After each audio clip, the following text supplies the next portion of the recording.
හරි නේද පුතේ? මම හිතන්නේ මාවත් ඇහෙනවත් ඇති. හැමෝටම සුබ දවසක් ආයුබෝවන්.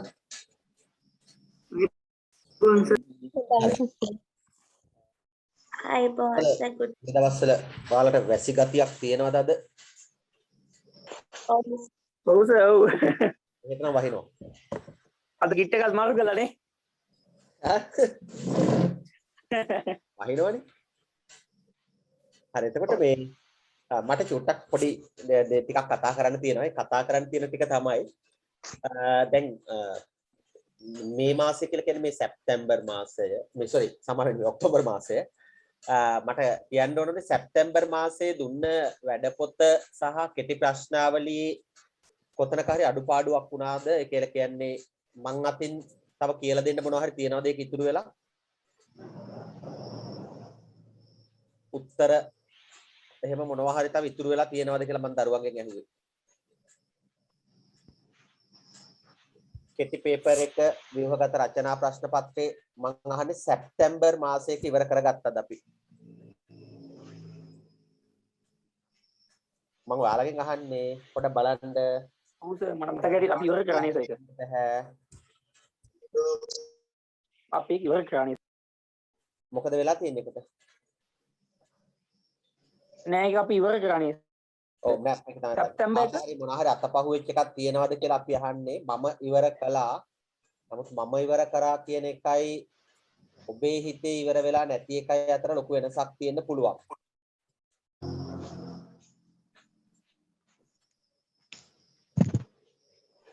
හරිද කතා කරන්න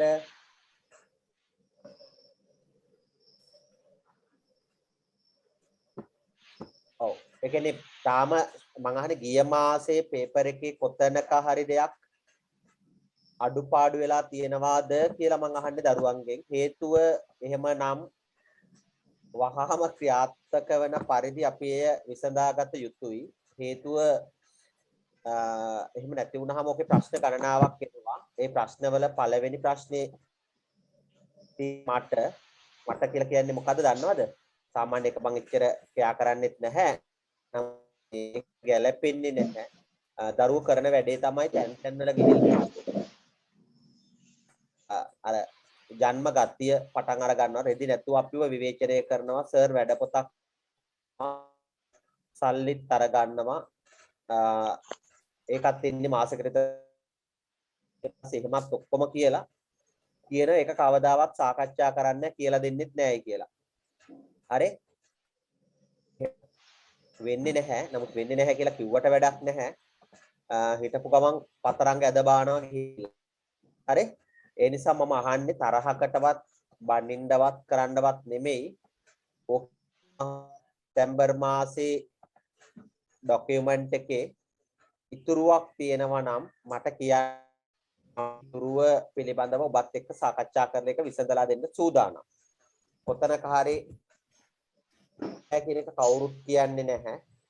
අපි කරේ නැහැ කියන එක තමයි කියන්න උත්සාහ කරන්නේ. මම දැන් කියන්නේ තමන්ගේ අතේ අඩුපාඩු තියෙන ඒවා නිවැරදි කරගත්තේ නැත්නම් අපිට ඕවා ආකරණය කරන වැඩ පිළිවෙල කතා කරන්නේ.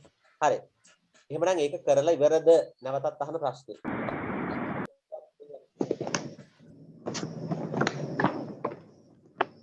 කොතනක හරි තියෙනවද?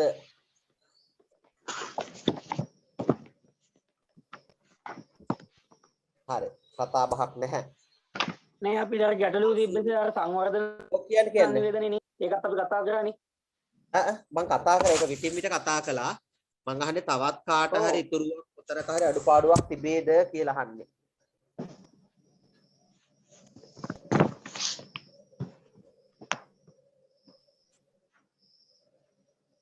හරි. එහෙම නැද්ද?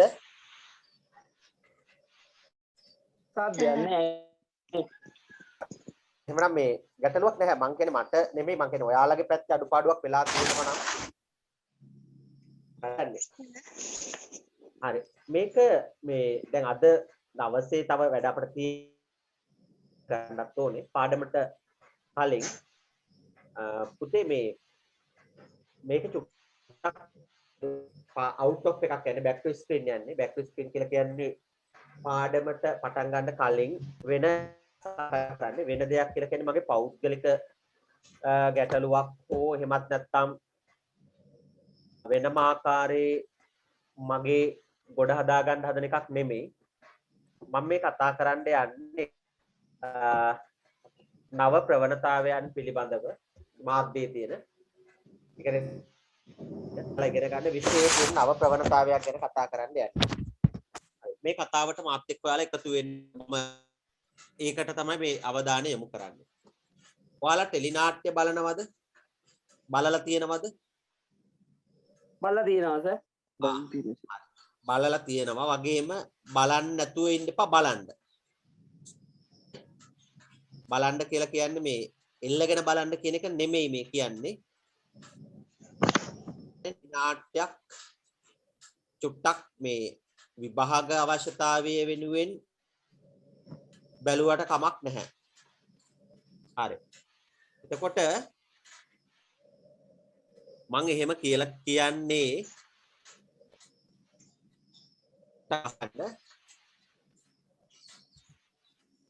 ඔබට ටෙලිනාට්‍යවල තියෙන එහෙමත් අතේ තියෙන යම් යම් භූමිකාවන් තේරුම් අරගන්න. මම කරන්නේ back to screen කියලා කිව්වේ මේ ඉල කතා කරන්නේ. ඒ කියන්නේ පාඩමෙන් පිට ගිහිල්ලා. පාට හරිතේ පාඩමෙන් පිට කරට මොකටද ඒවා කරන්නේ කියලා. හරි. පුතේ මේ කාරණේ චූට්ටක් විනාඩි 10ක් විතර යනවා. කරන්න දෙයක් නැහැ. ඔයාලා දන්නවා අපේ රටේ ජනමාධ්‍ය සේවා ජනමාධ්‍ය හැටියට මහජන සේවා ජනමාධ්‍ය කියලා කියන්නේ මහජනතාවට අවශ්‍ය කරන තොරතුරු දෙන ජනමාධ්‍යයක්. මහජන සේවා ජනමාධ්‍ය නඩත්තු උනේ ජනතාවගේ මුදල්. අම්මලාගෙන් අහලා බලන්න දැන් මේ වෙලාවේ හරි කමක් නැහැ. ඔයාලගේ අම්මලා තාත්තලා රේඩියෝ වලට අම්මලා තාත්තලා නැත්තම් ආච්චිලා රේඩියෝ වලට ටීවී එකට ලයිසන් එකක් ගත්තා. ඒ කියන්නේ වාර්ෂිකව බලන්න ලයිසන් එකක් ගත්තා. ලයිසන් එක කියලා කියන්නේ රජයට මුදල් බලපත්‍රයක් අරගෙන තමයි ටීවී බැලුවේ. එතකොට බලපත්‍රයක් අරගැනීමක් ඒ ජනමාධ්‍යය ජනතා කරන්න ඒගොල්ලෝ බැඳිලා හිටියා. හරි. එහෙම අහලා තියෙනවද රේඩියෝ අහන්න ටීවී බලන්න ලයිසන් ගන්න උනා කියලා අහලා තියෙනවද කාගෙන් හරි කවුරු හරි? ඔව් සර්. මට එදාසේ කිව්වම් පස්සේ මම 100කින් ඇහුවා. ඈ? එදා අපි කතා කරේ ගොඩක් දුරට මොකද? ඔව්. ඊට පස්සේ මම 100කින් ඇහුවා. ඊට පස්සේ 100 කිව්වා මේ ඔක අනිවාර්යෙන් ගන්න උනා කියලා. හරි. හරි. ඒතකොට අම්මලාගෙන් අහන්න දැන් අම්මලා ගෙවල් වල ඉන්න වෙලාවෙනේ මම මේ ටීවී එකේ රේඩියෝ එකේ වැඩසටහන් අහන්න බලන්න අපිට වාර්ෂික විතර කියලා කියන 92ට කලින්. හරි. එතකොට බලපත්‍රයක් ඔය ගෙවල් වල තියෙනවා නම් අම්මලාට කියලා හොයලා අපිට පොඩ්ඩක් පෙන්වන්න අපටත් බලන්න පුළුවන්. එතකොට ඔයාලට පුළුවන්. තියෙනවා නම් කතා කරලා අපටත් පෙන්වන්න. හරි. තමයි මහජන සේවා ජනමාධ්‍ය වල තිබිච්ච නමුත් ජනමාධ්‍ය නාලිකාව අයිතිය අපි ඒකට වචනේ කියනවා මේ මීඩියා වල නිර්නියාමනය කියලා. නිර්නියාමනය කියලා කියන්නේ පාලනයෙන් තොරව නියාමනයෙන් තොරව පෞද්ගලික අධිකාරිය වෙත මුදා හැරීම කරන 1992 කියන වර්ෂයේයි ඔය අපි කතා කරන බිහි වෙන්න ගන්න 1992 93ට කලින් මේ රටේ පෞද්ගලික ඒ කියන භූමිකාවත් එක්ක කතන්දරයක් කියලා දෙන්න බෑක් ටු ස්ක්‍රීන් නේ කරන්න දෙයක් නැහැ බෑක් ටු ස්ක්‍රීන් වුණාට මේක සම්පූර්ණ ඒ අනුව ශ්‍රී ලංකාවේ හිනීවල අපි දැන් කතා කරන ඒකාධිකාරය පොඩ්ඩක් වෙනස් වෙලා තියෙනවා. දට අහගන්න එතකොට මේකට මාත් එක්ක ඔයාලා සම්බන්ධ විය යුතුමයි. කතා කරන ආකාරයට විය යුතුමයි. රූපවාහිනිය වෙනස් වෙලා තියෙනවා. දැන් මම ඔයාලට පොඩි ඉමේජ් එකක් පෙන්නනවා, වීඩියෝ එකක් පෙන්නනවා. මේ සමාවෙන්න. පින්තූරයක් පෙන්නනවා. ඔන්න මේ ලංකාවේ රූපවාහිනී මාධ්‍ය ප්‍රේක්ෂකාගාරය කියනකොට ඔබට පැහැදිලි වෙන්නේ මොකක්ද කියලා මට කියන්න පුළුවන් වෙන්නේ. පේනවද? ඔව් සර් පේනවා. රූපවාහිනී ප්‍රේක්ෂකාගාරය. රූපවාහිනී ප්‍රේක්ෂකාගාරය කියන එක කිව්වහම ඔයාලට වෙන වෙන ඉමේජස් හැදෙනවා. ලංකාවේ රූපවාහිනියේ ආධිපත්‍ය බලය තියෙන අද වෙනකොට 7 මේ සංඛ්‍යාලයකන නිකන් චුට්ටක් පුළුවන් නම් ලියා ගන්න. නිකන් අමතර දැනුමට මේ කවදා හරි ඔයාලා ඉගෙන ගන්න ඕනේ. රූපවාහිනී අපි දැන් ගත්තාම ජනතාව 100ක් කියලා ගත්තොත් රූපවාහිනිය නරඹන ජනතාව ඉන්නේ 177යි. මේ තියෙන ප්‍රතිශතය කියවන්න තේරෙන ලංකාවේ ජනගහනය 100ක් හැටියට ගත්තොත් රූපවාහිනිය නරඹන්න ඉන්න ප්‍රමාණය 77යි. ඒක තේරුම් ගන්න පුළුවන්ද? ඔව් සර්. ඔව්. හරි. එතකොට ඉතුරු 33 බලන්නේ නැහැලු.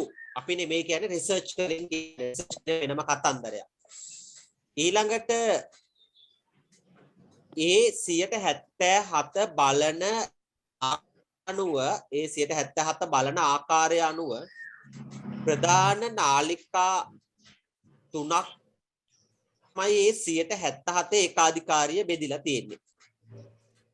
එකක් තමයි කැපිටල් මහරජා සමාගම. අනිත් එක තමයි පවර් හවුස් කියන කම්පැනි එක. අනිත් එක තමයි ඒෂියන් බ්‍රෝඩ්කාස්ටිං කෝපරේෂන් එකවත් AB මාධ්‍ය රාජ්‍ය. ඔය 177 බෙදලා තියෙන ඔය කියන ජාල 4 අතර. සමාගම කියලා කියන්නේ සිරස ප්‍රමුඛ මාධ්‍ය නාලිකා තියෙන ආයතනය. හවුස් කියලා කියන්නේ දෙරණ ප්‍රමුඛ නාලිකා තියෙන ආයතනය. ඒෂියන් බ්‍රෝඩ් කොපරේෂන් කියලා කියන්නේ හිරු එක. රාජ්‍ය ආයතනය තුල මේ කියන නාලිකා 4ක් තියෙනවා. දැන් හැදිලි. ඒකේ දැන් 77 කියන percentage එකේ වැඩිම ප්‍රතිශතයක් තියන් ඉන්න තමයි වැඩිම ප්‍රතිශතයක් ලංකාවේ වලට ඇහෙනවා. රූපවාහිනියේ වැඩිම බලයක් තියෙන ආයතනයයි මෙන්න මෙතෙන්ද යනවා. මේ සංඛ්‍යාලයකට කියවනකොට අංක 1ට තියෙන්නේ දෙරණ ටීවී එක. දෙරණ ටීවී එකේ percentage එක කී කරලා බලන්න. 19.5. 19.5ක් අත්පත් කරා පෞද්ගලික නාලිකා අතර. ඒ කියන්නේ අංක 1ට ඉන්නවා දෙරණ. එතකොට ඉන්න ඔඩියන්ස් එකේ ගාන 100ට කීයද? 18.1. 18.1. මේකට බලය අල්ලන් ඉන්න ආයතනය තමයි සිරස ටීවී එක. සිරස ටීවී එකේ ඔඩියන්ස් එක කීයද? 15.4යි. 15.4යි. එතකොට අංක 1ට දෙරණ ඔඩියන්ස් එක තියෙනවා. අංක 2ට තියෙන ඔඩියන්ස් එක. අංක 3ට ඉන්නේ ලංකාවේ සිරසේ ඔඩියන්ස් එක. වැඩසටහන මේක පොඩ්ඩක් දෝලණය වෙන්න පුළුවන්. අඩු වැඩි වෙන්න පුළුවන්. ඒ කියන්නේ වැඩසටහන් වල percentage එක තමයි මේ තියෙන්නේ. ඊළඟට අපි ආයෙ බලමු. ඊළඟට ආරම්භ තියෙන්නේ මෙන්න මේ නාලිකාව රජයේ නාලිකාව කියන නාලිකාව. percentage එක කීයද?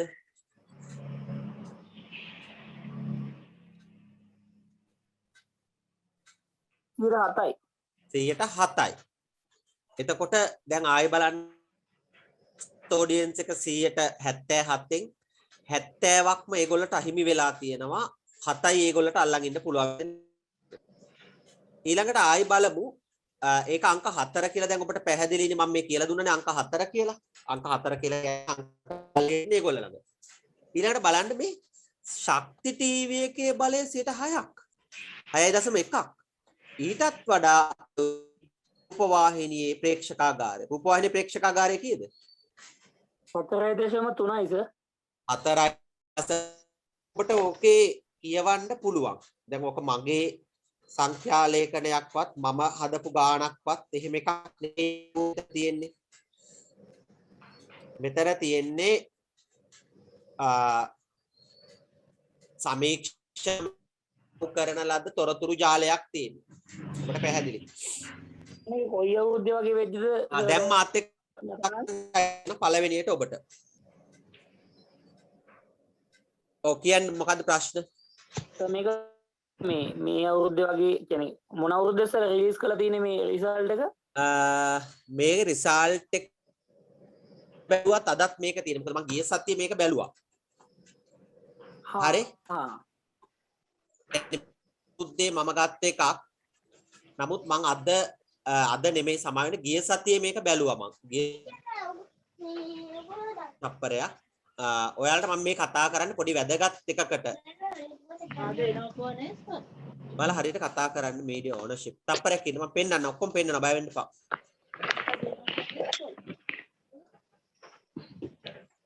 හරි.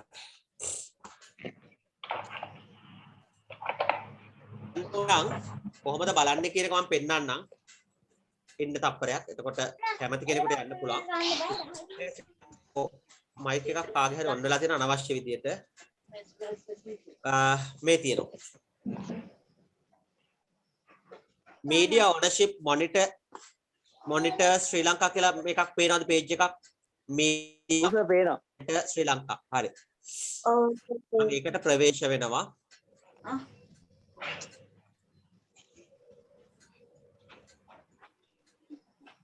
ඔක්කොම මේකේ තොරතුරු ටික තියෙනවා. හරි.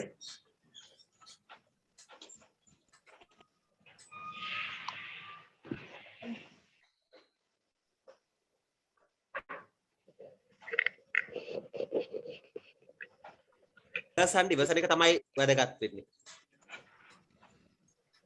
මෙන්න මේ අලුත් වාර්තාව දැන් තියෙනවා. ඒකේ පේනවද? බලන්න සංඛ්‍යා ලේඛන වල මම කියපු 77යි. මේකේ මහරජාගේ සමස්තය 22ක් වුණාට සිරස අපි ටීවී එකක් 15යි. දෙරණ 19.5යි. හිරු එක 18.1යි. එතකොට ආයිත් අංක දෙකට තියෙන්නේ හිරු එක. ගොඩක් පොඩි ටික සාමාන්‍ය සන්න පුළුවන්. සර් හරියට ඇහෙන්නේ නෑනි කාගේ හරි මයික් එකක් ඔන් වෙලා. ඔව් මයික් ඔක්කොම ඕෆ් කරන්නම් මම එතකොට හරි.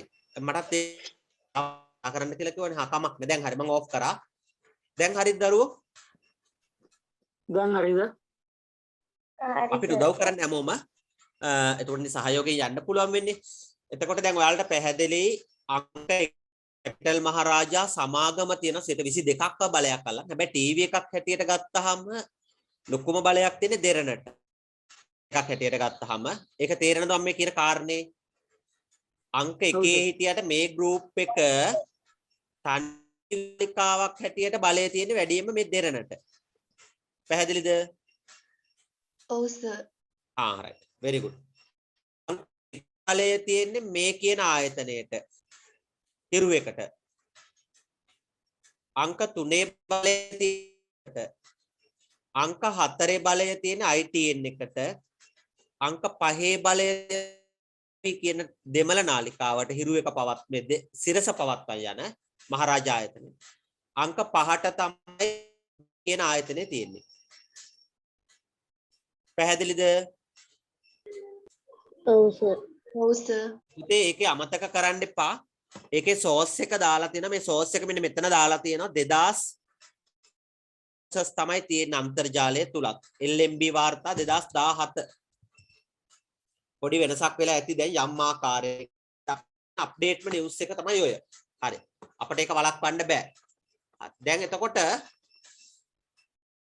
හොඳට තේරුම් ගන්න කියන කාරණේ ශ්‍රී ලංකාවේ රාජ්‍ය මාධ්‍ය වල බලය ගිලිහිලා බෙදිලා තියෙන ආකාරය තමයි ඔය පෙන්වන්නේ. එතකොට මම දැක්කා ඊයේකුත් දැක්කා ජාතික රූපවාහිනියේ කාර්ය මණ්ඩලය සභාපතිවරයාටලා උද්ඝෝෂණ කරන සභාපතිවරයා කාමරේ හිර කරලා වැටුප් ලබා දෙන්න කියලා. ඒතකොට වැටුප් ලබා දෙන්න කියලා ඉල්ලීමක් මේ කියන 4.0 ඔඩියන්ස් එකක් තමයි මේක බලන්නේ. අනිත් කට්ටිය එකෙන් ගිලිහිලා තියෙනවා. ඒතකොට ඒගොල්ලෝගේ වැටුප්පවත් ලැබෙන්නේ නැහැ. ආදායම් අඩු දැන් මේකේ ආදායම් වැඩි වෙලා තියලා තියෙන්නේ ආදායම් කියලා කියන්නේ අනෙක් නාලිකා වටා ගොඩ නැගිලා තියෙන්නේ. හරි. මේකෙන් ඔබට යමක් අවබෝධ වුණාද ආකාරයේ ඉන්න ආකාරය පිළිබඳව? ඔව් සර්. ඔව් සර්. ඒක දෙක මහජන සේවා මම එක පොඩ්ඩකට දැනට අයින් කරනවා. මහජන සේවා ජනමාධ්‍යයක් මහජන සේවා ගන්න මහජන සේවා ජනමාධ්‍යයක් වෙලා තිබිච්ච රූපවාහිනී මාධ්‍යය ගුවන් වාණිජ්‍ය සේවා ජනමාධ්‍යයක් බවට පත් වුණාට පස්සේ වල අන්තර්ගතය වෙනස් වෙන්න ගන්නවා. වැඩසටහන් වල අන්තර්ගතය වෙනස් වෙන්න ගන්නවා. වාණිජ්‍ය සේවා ජනමාධ්‍යයක් මහජනතාවට හිතයිෂී වැඩසටහන් වෙනුවට ව්‍යාපාරිකයන්ට හිතයිෂී විදියට ඒ වැඩසටහන් වල අන්තර්ගතය සකස් වෙන්න ගන්නවා. ඒක ඉතාමත් උපාය මාර්ගිකව පෙන්වන්නේ. ඔබ කිව්වට විශ්වාස කරන්නේ නැහැ. නමුත් අද මාත් එක්ක අපි ඒක කතා කරලා අහලා බලමු. චිත්‍රපට දකින්නකොට හින්දි චිත්‍රපටවල දැකලා තියෙනවා ගැටුමක් යන වෙලාවකට කිසියම් ආකාරයක බීම බෝතල් ගොඩවල් පෙරලිලා යනවා. එහෙමත් නැත්නම් ඒකේ ලාංඡන එහෙම අපට පෙන්නනවා දැකලා තියෙනවා. තියෙනවද නැද්ද සමහර වෙලාවට පෙප්සි හරි කොකා කෝලා 7 up හරි බෝතල් කේස් ගොඩක් පෙරලිලා යන ආකාරයේ දර්ශන දැකලා තියෙනවද නැද්ද? ඔව් තියෙනවා සර්. ඔව් සර්. එතකොට ඒට අරගත්තේ බ්‍රෑන්ඩ් නේම් එකක් පෙන්වන්න. ඒත් එක්ක ආයි ගත්තාම ඉවර කරන්න ඕනේ නැහැ මේ කතාව. මේක ඉදිරියට අරගෙන යමු. සමහර චිත්‍රපටි ගත්තාම සමහර වෙලාවට වෙළඳ නාම ඉතාමත් අපූර්වට හොඳට පෙන්නනවා. අතපත ගාලා පෙන්නනවා. ඒ ටෙලි නාට්‍ය හෝ චිත්‍රපටය ඔක මුල් කාලේ අපි දැක්කේ ටිකක් අඩුවේ. නමුත් දැන් එහෙම නෙමෙයි. දැන් අර අපි වචනෙට ගත්තාම කිසි හිරිකිතක් නැතුව තියෙනවා. හරි. දැන් ඔන්න ඔයාලා ටීවී බලනකොට රියැලිටි වැඩසටහන් එහෙම බලනකොට ව්‍යාපාරිකයෝ ඒ රියැලිටි වැඩසටහන් වල ජජ් බෝඩ් එකේ අපිට විශ්ලේ මේසේ උඩ බිස්කට් පැකට් තියලා තියෙනවද දැකලා නැද්ද? ඕන දැකලා තියෙනවද? ඕන තරම් තියෙනවා. කොකා කෝලා බෝතලේ දැකලා නැද්ද? තියෙනවා. ඔව් නෙස්ටමෝල් කෝප්ප තියලා තියෙන සමහර වෙලාවට ඉඳ ගන්න පුටුවේ මොකක් යලවලා තියෙන සමහර වෙලාවට මොකක් හරි සන්නාම දසාතේ පෙන්නනවා නිකන් අර ස්ටිකර් කරලා මේ එතකොට මේ ව්‍යාපාරිකයෝ මේ වැඩසටහනට දැන් මේ වැඩසටහන නිර්මාණය කරන අධ්‍යක්ෂකවරයා කියනවා ව්‍යාපාරිකයන්ට කතා කරලා මේ ආකාරයට වැඩසටහන පැය 3ක් තියෙනවා පැය 2ක් තියෙනවා පැයක් තියෙනවා ඒක ඉවර වෙනකල් ඔයාලගේ ප්‍රොඩක්ට් එකක් එතන තියන්න පුළුවන් අපිට ඒකට ලක්ෂ 3ක් දෙන්න ඒ එපිසෝඩ් එකට ලක්ෂ 3ක් දෙන්න ව්‍යාපාරිකයා කැමති වෙනවා ඒ වැඩසටහන ඉවර වෙනකල් තමන් බ්‍රෑන්ඩ් නේම් එක ප්‍රේක්ෂකයාගේ මනසට ඇතුල් කරන්න පුළුවන් ක්‍රමයක් ලක්ෂ 3ක් දෙන්න ලක්ෂ 3 දීලා ඒ එපිසෝඩ් එකට ඒ කොටසට එයා එකඟතාවය පළ කරනවා ජාතික රූපවාහිනියේ ප්‍රවෘත්ති කෝපයක් තියන්න ගණදෙනු ඒගොල්ලෝ හදාගෙන හිටියා. ඒගොල්ලන්ට පුළුවන් ඒක. දැන් ඊට වඩා ටිකක් තවදුරටත් මේක කාර්ය වෙනස් වෙලා තියෙනවා. තවදුරටත් කාර්ය වෙනස් වෙලා තියෙනවා. දැන් අපි බලන අපි පරිශීලනය කරන කලාකෘති ටෙලි නාට්‍යය අධ්‍යක්ෂකවරු ලියනවා අර කොම්පැනි කාර්යයන්ට ඕන විදියටම ලියනවා. ඒතර කොම්පැනි කාර්යයන්ට කතා කියනවා මං ඊළඟ ටෙලි නාට්‍යයේ කොටස ලියනවා. ඒ ලියනකොට ඔයාගේ ව්‍යාපාරය ටෙලි නාට්‍යයට මං ඇතුල් කරලා ගන්නවා. ඒකට අපට ලක්ෂ 150ක් දෙන්න කැමති නම් අපි චරිත හරහා ඒවා ප්‍රොමෝට් කරවන්නම් කියන තැනට දැන් ඇවිල්ලා තියෙනවා මාධ්‍ය කර්මාන්තය. එතකොට ලාභ ඉපීමේ ක්‍රමවේද තුල ව්‍යාපාර මේ ටෙලිනාට්‍ය ඇතුළට ගේනවා. ඕක ඉස්සර ගෙනාවේ ටිකක් කොලේ වහලා. ඉස්සර ගෙනාපු ආකාරය ප්‍රේක්ෂකයාට තේරුනේ නැහැ. ඉස්සර අපි දන්නේ නැහැ ගෙනාපු ආකාරය. මම ඉස්සර ගෙනාපු ආකාරය චුට්ටක් කියන්නම්. ඔයාලට මම මේ කියන කතාව තේරුම් ගන්න පුළුවන් නේද? ඔව් සර්. හොඳටම පුළුවන් හරි හරි very good. ඉස්සර ගෙනාවේ දැන් ටෙලිනාට්‍යයක් යනකොට ඇඳුම් පැළඳුම් වලට අනුග්‍රහය කියලා රෙදි ඊළඟට ගත්තාම ගෘහ භාණ්ඩවල අනුග්‍රහය කියලා දඹුලු ලීබඩු සමාගමේ නම දානවා. ඒ දාලා පොඩි දෙයක් ඉස්සර කළා අපිට තේරුනේ නෑ ඒක. අපිට කොලේ වහලා ගැහුවේ. කොලේ වහලා ගහන. දඹුලු ලීබඩු එකෙන් අනුග්‍රහය දැක්කුවාම ඉස්සර කරන්නේ ඔන්න නළුවෙක් හරි නිලියක් හරි එනවා ගෙදරකට බෙල් එක ගහනවා කවුරුත් නෑ ගෙදර. දැන් මේ කොටස කොටන ආකාරය ඉස්සර ටිකක් ඇතුළලා තියෙනවා ගේට්ටුවෙන් ඇතුළට ආවම දොර ඇරලා තියෙනවා දොර ඇරෙහම ආයිත් බෙල් එක ගහනවා නෑ. මෙයා දොරෙන් උළුවස් අල්ලගෙන ඔළුව දාලා මෙහෙම කරලා බලනකොට උඩ පඩිපෙළේ ඉඳන් සියලුම ගෘහ භාණ්ඩ අල්ලගෙන යනවා පුටු සෙට් එකට අල්ලනවා ඔක්කොම කරනවා සෝපාවට අල්ලනවා ස්ටූල් වලට අල්ලනවා මෙහෙම කරලා කැමරාව අල්ලගෙන යනවා නෑ ටික වෙලාවක් ගිහලා ආයිත් බෙල් එක ගැව්වහම තමයි අන් උඩ තට්ටුවේ ඉඳන් කවුරු හරි බැහැගෙන එනවා බැහැගෙන එනකොට ගුණ පළවෙනවා ඒ තත්පර 30ක විතර කාලයක් අපට පෙන්නුවා මොනවද පෙන්නුවේ එතකොට අර ගෘහ භාණ්ඩ ටික. ගෘහ භාණ්ඩ ටික. එතකොට අර සාම අනුග්‍රහය දක්වපු එකේ අනුග්‍රාහකත්ව මුදලට අනුග්‍රහය කරගෙන සල්ලි දුන්න එකේ මුදලට සාධාරණයක් ඉටු කරපු ආකාරය තමයි ඒ තිර පිටපත තුල උනේ. ඒක ඔබට කතා කරන්න වෙනවා. එහෙම දැකලා තියෙනවද? මම ඔය කියපු ෂොට් එක දැකලා තියෙනවද ටෙලිනාට්‍යවල? ඔව් දැකලා තියෙනවා සර්.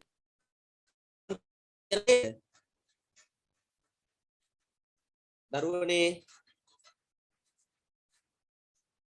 දැකලා නැද්ද? දැකලා නැත්තම් මේක දැන් හරි අමාරුයි අපිට ඉගෙනගෙන යන්න. දැකලා තියෙනවා සර්. දැකලා දැකලා තියෙනවා. තියෙනවද? ඊළඟට රෙදිපිලි සාප්පුවක් අනුග්‍රහය දක්වනවා නම් ඒගොල්ල කරන්නේ ඕන් කියනවා ගර්ල්ෆ්‍රෙන්ඩ්ට කියනවා එන්න මං අද ඔයාලට පොඩි gift එකක් අරන් දෙන්න ඉතින් ඉන්නේ කියලා. ඕන්න කඩ සාප්පු වල බෝඩ් එක පෙන්නනවා බෝඩ් එක පෙන්නනවා එහෙනම් අපි මේකට අද යන් කියලා අහම්බයක් ඇටියට කඩේ ඇතුළට යනවා. ඇතුළට ගිහිල්ලා ඒ කඩේ තියෙන සම්පූර්ණ ඇඳුම් රැක්වල තියෙන ඇඳුම් අරගෙන බලලා පෙන්නලා විනාඩි 20ක් විතර නැත්නම් විනාඩි 10ක් විතර ටෙලිනාට්‍ය කොටසක් නැත්නම් විනාඩි 3ක විතර කොටසක් ඒකේ ෂූට් කරලා ඔක්කොම කරලා මේ හස්තනයි හරි ගැලපෙනවා කියාගෙන ටෙලිනාට්‍යයෙන් වැඩේ කරගෙන එළියට එනවා. පැහැදිලිද? දැන් එතකොට මේ අනුග්‍රාහකත්වය පෙන්වුවේ අර ටෙලිනාට්‍යයට අනුග්‍රහය දක්වපු රෙදි කඩේට තමයි රටටම වැඩේ පෙන්වුවේ. ඒක තේරෙනවද මම මේ කියන කාරණේ? ඔව් සර්. ඔව් සර්. ඒ වගේ ඒවා යටිපෙලෙන්නේ උනේ අපිට ඇත්තට හරියටම තේරුන්නේ නැහැනේ මේකේ මාකටිං පාර කොහොමද කරේ කියලා. දැන් ටිකක් මේක වෙනස්. හරිද? දැන් ඒ වෙනස කොච්චරක්ද කියලා කිව්වොත් එහෙම මම ඔන්න දැන් පොඩි වීඩියෝ වැඩසටහනක් පෙන්නනවා. ඒ වීඩියෝ වැඩසටහනත් එක්ක චූට්ටක් ඉන්න විනාඩි මේක අද ටෙලිනාට්‍ය චිත්‍රපටි පෙන්නනවා කියන එක නෙමෙයි මේ කියන්නේ. ඔයාලට මම මේක පෙන්නලා දෙනවා අද කොහොමද මේ தත්ත්වය ටිකක් ගැඹුරට ගිහිල්ලා තියෙන්නේ කියලා. අපි චූට්ටක් බලමු මේක විනාඩි 2ක 3ක බලනවා නම් ඇත්තේ ස්ක්‍රීන් එක පේනවා කියලා මම විශ්වාස කරනවා. අග්ගල හොයාගන්න ඕනේ. කොටස අරගෙනත් තිබ්බ එක මිස් වෙලා. දැන් ඔන්න වාණිජ්‍ය පරමාර්ථ වලට යන ජනමාධ්‍යය දැන් බලන්න ප්‍රේක්ෂකයාගේ සියලුම අයිතිවාසිකම් අවලංගු කරලා නැති කරලා විනාශ කරලා ව්‍යාපාරිකයන්ට ඒ කොටස සම්පූර්ණයෙන් ලියලා ඔය කොටසට මම ආරංචි කරලා නෙස්ටමෝල් සමාගම වියදම් කරලා තියෙන ලක්ෂ 130ක් හෝ 150ක්.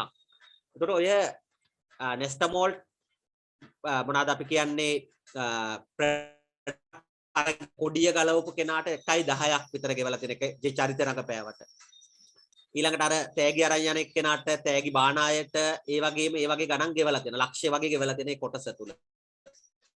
දැන් ඒ ඔක්කොම විකිනිලා තියෙනවනේ. ඔයාලට පැහැදිලිද මම මේ කියන කාරණේ? ඔව් සර් පැහැදිලි. ඔව් සර්. ඔව් ඒක තමයි මේ මුදල් හම්බ කරන නැත්නම් මුදල් වල අන්තර්ගතයට ව්‍යාපාරික ආධිපත්‍ය කොච්චරක් රිංගලා තියෙනවද කියන කාරණේ. වැඩසටහනේ අන්තර්ගතයට ව්‍යාපාරික ආධිපත්‍ය රිංගලා තියෙන එකෙන් කරන බලපෑම. රියැලිටි වැඩසටහන් ගත්තත් එහෙමයි, ප්‍රවෘත්ති ගත්තත් එහෙමයි. හරි දැන් තව ටික කාලයක් යනකොට කිසියම් නාලිකාවක් ධර්මදේශනයක් කරන ස්වාමින් වහන්සේ නමකට අනුග්‍රහය දක්වන්නේ අපි හිතමුකෝ ලාවෝජි සමාගම අනුග්‍රහය දක්වනවා කියලා හිතමුකෝ. ලාවෝජි කෝප් එක හාමුදුරුවන්ට ගිලම්පස වළඳන්න වෙන්නේ නැද්ද බණ කියලා ඉවර වෙලා? වෙනවා සර්. දැන් අන්න ආදායයට අවශ්‍යතාවය මොකක්ද? ඒ අවශ්‍යතාවය අනුව මාකට් කරන්න ඕන සියල්ල ව්‍යාපාරිකින් මාකට් කරනවා. ඒ සඳහා තමන්ගේ ව්‍යාපාරික ඥානය මෙහෙවනවා. ඊළඟට ග්‍රාහකයා තමන්ගේ නිෂ්පාදන අරන් එන්න ඕන කරන සෑම දෙයක්ම කරනවා. ඒකට මාධ්‍ය අධ්‍යාපනය හරහා අපි ලබන්නේ ඔන්න ඔය කියන නොලෙජ් එක අපි ගන්න. ඔය කියන භූමිකාව තමයි අපි ගන්න. දැන් ඔබට පැහැදිලි ඇති මම මේ කියලා දුන්න ආකාරය. එතකොට තව ටික දවසක් වෙන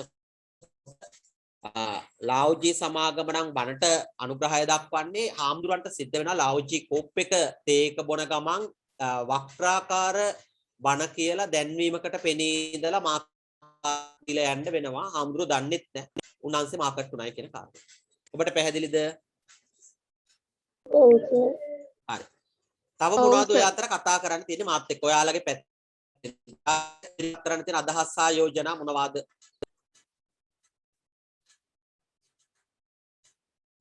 මේක ජනමාධ්‍ය තුලත් සිද්ධ වෙනවා, නව මාධ්‍ය තුල මීටත් වඩා ඔය උදාහරණයක් ඇටියට වීඩියෝ සොන්ග්ස් එහෙම ගත්තාම ඒ වීඩියෝ සොන්ග්ස් වල මේක ටිකක් ගැඹුරින් අධ්‍යයනය කරාම ඒවයි මීට වඩා සමහර වෙලාවට තොප්පි දාගෙන ඉන්න වෙනවා, සමහර වෙලාවට ගත්තාම බීම බෝතල් තියාගෙන බීම බොන්න වෙනවා. ඒ අනුග්‍රාහකත්වයට ඒ වීඩියෝ සොන්ග් එක ඇතුලේ ඉඩක් වෙන් කරන්න වෙනවාමයි. ඔය ඉක්ෂණය. එතකොට ඔබට පැහැදිලි ඇති මේ අන්තර්ගතය වැඩසටහනේ අන්තර්ගතය තුළට කොච්චරක් රිංගවනවද කියන කාරණය. දැන් ඒත් එක්ක මම ආයෙ කතා කරන්න ඕනේ මේකේ රාජ්‍ය මාධ්‍ය එමත් නැත්නම් ඒකාධිකාරයක් ඉස්සරලා ඒකාධිකාරයක් තියන් හිටපු මාධ්‍ය පරාජය කරලා අර පෞද්ගලික නාලිකා ඉහළට ආවේ කොහොමද? ඒ අය ආචාර ධර්මීය සාධක ඊළඟට ගත්තාම මානවවාදී සාධක සියල්ලක් උල්ලංඝනය කරන මාධ්‍ය කලාව මෙහෙයවන්න ගන්නවා. ඒ මෙහෙයවන්න අරගන්නකොට ප්‍රේක්ෂකයාට වැඩක් නැහැ. ඒ කියන කාරණා ප්‍රේක්ෂකයාට ඕන වෙන්නේ එයාගේ එන්ටර්ටේන්මන්ට් එක. ඒ එන්ටර්ටේන්මන්ට් එක ගන්න ඔහු ප්‍රශ්න වෙනවා. දැන් උදාහරණයක් ඇටියට ගත්තොත් එහෙම සල්ලි දෙනවා. වැඩසටහන් වලට අවස්ථාව ලබා දෙනවා. ත්‍යාග ලබා දෙනවා. විනෝදචාරිකා එක්කයි යනවා. අන්න වර්තමාන ජනමාධ්‍ය නාලිකා ග්‍රාහකයන් පොළඹවා ගන්න විශාල උපාය මාර්ග පාවිච්චි කරන උපාය මාර්ග වලින් තමයි තමන්ට ඇඳ බැඳ ගන්න මේ අය කටයුතු කරන්නේ. ඒ හරහා අර කියන සදාචාරාත්මකව මාධ්‍ය කලාව පවත්වාගෙන යන හදන නාලිකාවල ග්‍රාහක සීමාව අඩු වෙලා ගොඩ අඩු වෙලා අර අවිචාරවත් මාධ්‍ය කලාවේ ඉන්න කට්ටියගේ ගොඩ වැඩිවීමක් සිද්ධ වෙනවා. ඕක තමයි සාමාන්‍ය ස්වභාවය. නෙමෙයි ඒක සමාජයේ ස්වභාවය. දැන් උදාහරණයක් හැටියට ගත්තොත් එහෙම ගමේ පන්සල ප්‍රතික්ෂේප කරලා සප්ත සිල් ගන්න ගිය කාලයක් තිබුණා. ඒ වගේ මේක එක්තරා ආකාරයක ට්‍රෙන්ඩ් එකක්. ඒ ට්‍රෙන්ඩ් එක තුල කුණු රසයට තමයි මේ භූමිකාව දිගහැරිලා තියෙන්නේ. ඔබට ඒක පැහැදිලි ඇති. ඔක මාධ්‍යයට විතරක් නෙමෙයි. අන්න මම අර උදාහරණයකට අරගත්තාම ආගම සම්බන්ධයෙන්ුත් ඔබට මම පැහැදිලි කරා. ගමේ පන්සල අතෑරලා අසපුවට ගොඩ එක්රොක් වෙච්ච කලාවක් කාලයක් තිබුණා. නමුත් ආයේ ප්‍රතික්ෂේප වෙමින් නැවත මුල් තැනට එනවා. ඒතර මේ කියන භූමිකාව බොහෝ තැන්වලට අදාළ වෙනවා. ඒක වන්න බෑ. ව්‍යාපාරික ශාස්ත්‍රයට අදාළ වෙනවා. අධ්‍යාපනික ශාස්ත්‍රයටත් මේක අදාළ වෙනවා. වැරදින්න ඕනේ. වැරදුනාට පස්සේ තමයි ආයි අතන්න එන්නේ. දැන් උදාහරණයක් ඇටියට අය කුණු කියන එකට මම උදාහරණ පැහැදිලි කළොත් එහෙම දැන් ඔබ දන්නවා මේ ජාතික රූපවාහිනිය ITN එක අර ආචාර ධර්ම වල උඩරිම ඉන්න try කරනවා. ආචාර ධර්ම වල ඉන්නකොට තමයි මිනිස්සුන්ට ඒක මදි වෙන්නේ. ඒකේ වැඩක් නැහැ. අරකේ තමයි හොඳටම කියන්නේ. අරකේ හොඳටම පෙන්නනවා. උදාහරණයක් ඔබ දන්නා පොලිස් නිලධාරියෙක් තරුණියකගේ බෙල්ල කපලා ඝාතනය කරනවා. ඒ පොලිස් නිලධාරියා එයාගේ බිරිඳට ලියන ලියුම අන්න වගිරු එක. එතකොට තමයි මිනිස්සු කියන්නේ ඕ ජාතිකේ බලලා වැඩක් නෑ. ITN එක බලලා වැඩ නෑ. ඒකේ පෙන්වන්නේ නෑ. අරකේ තමයි හොඳටම පෙන්වන්නේ. අරකේ කොටුත් නෑ, දැලුත් නෑ, මොකක්වත් නෑ. ඒකට තමයි හොඳටම පෙන්වන එක බලන්න තමයි යන්නේ. හැබැයි මිනිස්සු දන්නේ නැහැ. ආචාර ධර්ම සාධක අනුගමනය කරොත් ඒක පෙන්වන්න ඕන එකක් නෙමෙයි. නොපෙන්විය යුතු එකක් කියන කාරණේ. ඔන්න ඔය කියන කුණු රසයත් එක්ක රාශිය වෙනවා. ඒකට ටෙලිනාට්‍ය අන්තර්ගතය ගත්තාම ඔය ප්‍රේක්ෂක රේටින්ග්ස් ඉහළට ආව නාලිකාවල ගොඩක් වෙලාවට ගත්තාම අවර් ටෙලිනාට්‍ය විකාශය ටිකක් වැඩි. ඒ විකාශයත් එක්ක තමයි ඔය රේටින්ග්ස් හදාගෙන තියෙන්නේ. සදාචාර සම්පන්න ටෙලිනාට්‍ය පෙන්වන එක මිනිස්සුන්ට මන්දි. මොකද කුණු රසය තියෙන්න ඕනේ කියලා උදාහරණයක් හැටියට ගත්තාම කුණු රසය කියලා කියන එකේදී ගත්තාම ලිංගිකත්වය, කාමුකත්වය, ප්‍රචණ්ඩත්වය, ඊළඟට අශ්ලීල බව, අසභ්‍යත්වය ඔය කියන ඒවත් එක්ක ගැටුම සදාචාර විරෝධී බව අර අර්ථ ශුන්‍ය වුණාට රසයත් ඒකට ප්‍රේක්ෂක එකතු වෙන ප්‍රමාණය වැඩි. ඔක සාමාන්‍ය මාධ්‍යවල තියෙන ස්වභාවය. right. දීර්ඝ වශයෙන් කතා කළා. ඔබ මේ back to screen කතා කරපු කොටස පිළිබඳ අවබෝධයක් ආවාද? ඒක තමයි දැන් බලන්නකෝ මේ සර්ච් එකම ඔය වීඩියෝ එක ගත්ත YouTube එකේනේ. ඇහෙන්නේ මට ඇහෙන්නේ නැහැ.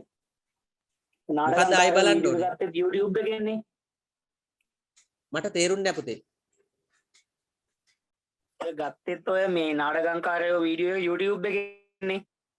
ඔව්. එතකොට මේ දැන් වයිනියේ වෙනදා ඊට කලින් තිබ්බ තත්ත්වෙදී මේ රූපවාහිනියේ මේක යනාතරේ ඇඩ් පෙන්නනවනේ. ඔව්. වැඩි හරියක් නෙස්ට් මෝල් වලින් දීලා තිබ්බනම් ඇඩ් එක පෙන්නනවා. ඔව්. දැන් එයාලා මාකට් කරලා තියෙනවා මේ YouTube channel එක පවා. YouTube channel එකට 아무තුවෙන් සල්ලි දීලා ඇඩ් දාන්න ඕනෙත් නැහැ. ඒ වීඩියෝ එක ඇතුළේම හැමදාම අන්තර්ගත වෙලා තියෙනවා මේ නෙස්ට් මෝල් ඇඩ් එක. ඒක දැන් අපි ඊට වඩා කල්පනා කරන්න ඕනේ ඒක නෙමෙයි. දැන් රූපවාහිනියේ එක කොටසක් සම්පූර්ණ 50ක් විතර වියදම් කරලා ඒ දැන් ජනාදරයට පත් වෙච්ච අවුරුදු කාලේ ඒ කියන්නේ ඒ වෙනකොට ජනාදරයට නෙස්ට් මෝල් කම්පැනි එක ඒ කොටස පැය භාගේ Tamanටම ලියව ගන්නවා කියලා කියන්නේ කොච්චර විජයග්‍රහණයක්ද කියලා බලන්නකෝ. අධ්‍යක්ෂකට ගෙවපු මුදල, නළු නිලියන්ට ගෙවපු මුදල. එතකොට ඒ හරහා සම්පූර්ණයෙන් එදා දවස නෙස්ට් මෝල්ට් එකේ දවස බවට පත් කරගන්න ඒගොල්ලෝ. ඒ වගේ තමයි මම මේ එක උදාහරණයක් ගත්තේ. ඒ වගේ තමයි මේ කාර්තුව තුල අපිට නොදැනි ටෙලිනාට්‍ය වලට ව්‍යාපාරික සමාගම් රිංගලා තියෙන ආකාරය. අපේ ඇස් වහලා රිංගන ආකාරය තමයි මම ඔය කතා කරේ. ඒක තමයි ඒ කොටස ආය බලන මනුස්සයාට කොහොම කාවැදිනව නැද්ද ඒක. ඔව්. දිගින් දිගට ඒක ව්‍යාපාරයක් හැටියට යනවා. ඉතින් ඒක අපිට බලන්න බෑ. හරි. දැන් ඔය මම කතා කරේ දීර්ඝ වශයෙන් කතා කළේ දුවේ පුතේ ඔය தත්ත්වය පිළිබඳව තමයි කතා කළේ. හරි. එහෙනම් අපි පාඩමට යමු. පාඩමට යමු කියලා කියන ඔච්චර වෙලාවක් පාඩමේ හිටියේ. කවුරු හරි පාඩමේ ඒක සම්පූර්ණයෙන් ඔය මම කල්ැත්ති ඔයාලට කියලා දුන්නේ මීඩියාවල ඉතාමත් වැදගත් විදියට ගන්න එකක් තමයි දැන් ඔක විභාගේ ලම් වෙලා කියලා දීලා වැඩක් නැහැ. ඔක තියෙන්නේ 11 වෙනි පාඩමේ තමයි ටිකක් බරපතල විදියට තියෙන්නේ. විභාගලා කියලා දීලා වැඩක් නැහැ. අද කියලා දුන්නේ ඔබට දැන් බලන්න පුළුවන් එක. ඒ බලනකොට හොඳට තේරුම් ගන්න පුළුවන්. හරි අපි ගිය සතියේ ක්‍රියාපටිපාටියක් කියන එක කතා කරා 9. අද දැන් 10 වෙනි පිටුවේ sannivedanaye විවිධාකාරයෙන් කතා කරන්න තියෙන්නේ. ඒක 11 වෙනි පිටුවේ ලියාගත්තත් කමක් නැහැ කියලා මම කිව්වා මෙතන මාතෘකාව ලියලා. පෙරලා ගන්න ටක් ගාලා sannivedanaye විවිධාකාරයෙන් ඉක්මනට පෙරලා ගන්න ස්ක්‍රීන් එක ෂෙයා කරන්න ඕනේ නේද? හරි. sannivedanaye විවිධාකාර වේ.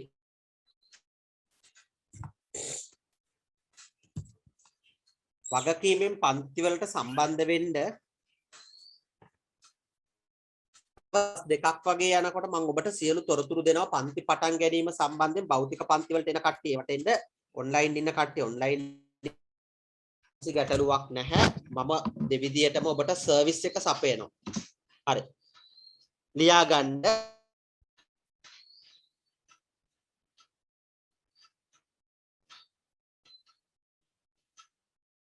විවිධාකාර වේ යනුවෙන් අදහස් කරන්නේ විවිධාකාර වේ යනුවෙන් අදහස් කරන්නේ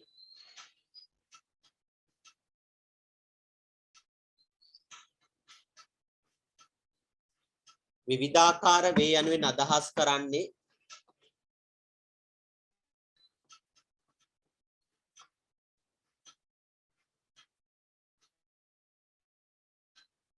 sannivedanaya තුල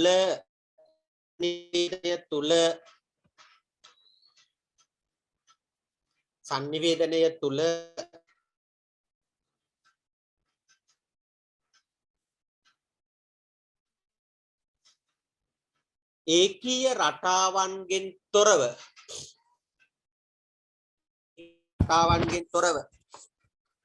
ඒකීය රටාවන්ගෙන් තොර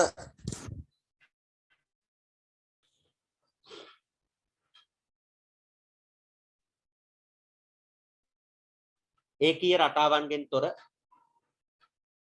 එකිනෙකට වෙනස් වූ බහුවිධ එකිනෙකට වෙනස් බහුවිධ රටාවන් ලියාගන්න වෙන වැඩ කරන්න නැතුව ලියාගන්න.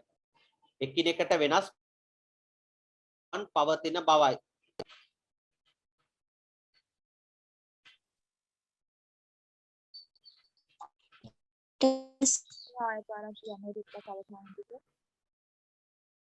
බහුවිධ රටාවන් පවතින බවයි.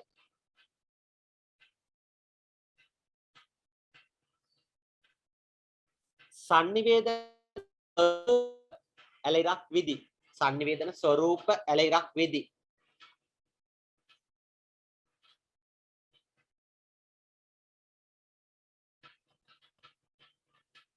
sannivedana ස්වරූප ඇලයිරක් විදි. sannivedana වර්ගීකරණය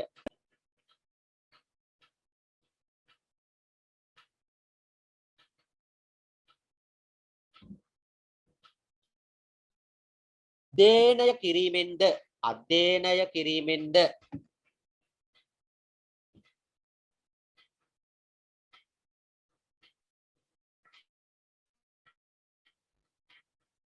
මෙහි පවතින විවිධත්වය තේරුම් ගත හැක. මෙහි පවතින විවිධත්වය තේරුම් ගත හැක.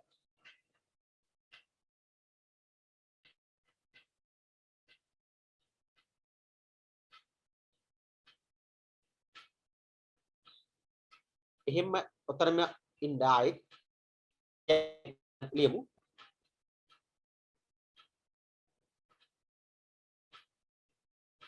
වර්ගීකරණයේ එන සමූහ sannivedana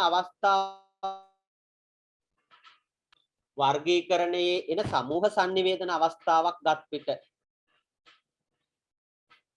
උදාහරණයක් වර්ගීකරණයේ එන සමූහ sannivedana අවස්ථාවක් ගත් පිට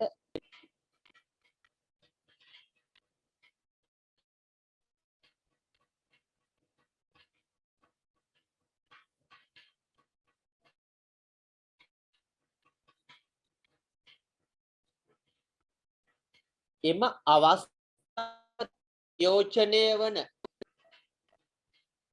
අවස්ථාව තුල නියෝජනය වන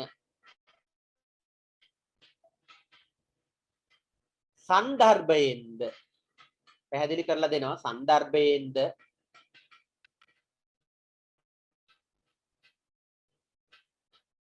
වරහන් ඇතුලේ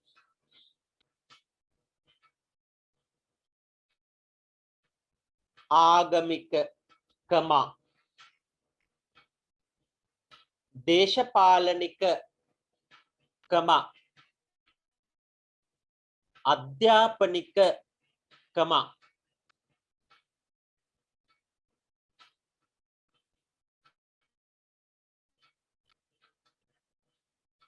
විනෝද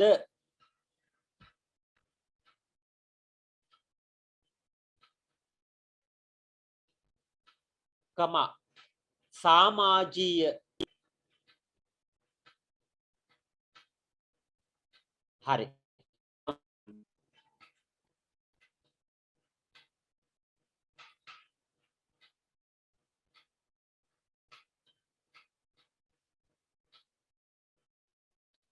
වරහනකට පිටින් තුලද මෙම විවිධත්වය හොඳින් නිරූපණය වේ.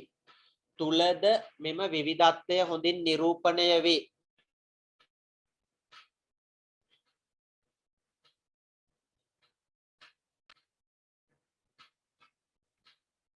එමෙන්ම ඒකටම ලියා ගන්නවා. එමෙන්ම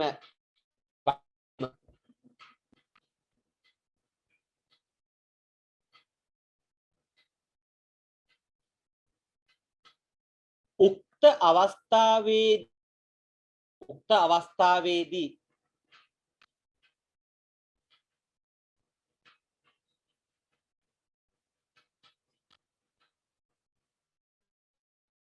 අහගෙන ඉන්න ඒ sannivedana කාර්යයට සර් කැඩි කැඩි ඇහෙන්නේ. හරි. මම හිතන්නේ මගේ නම් නෙමෙයි ප්‍රශ්නේ බලමු මගේද කියලා. හරි. එමෙන්ම ආවේදී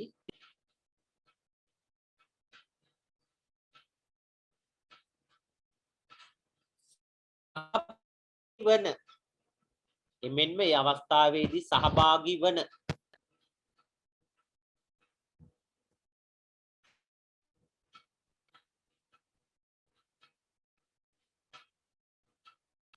පිරිසේ ස්වභාවය ඔඩියන්ස් එකේ ස්වභාවය පිරිසේ ස්වභාවය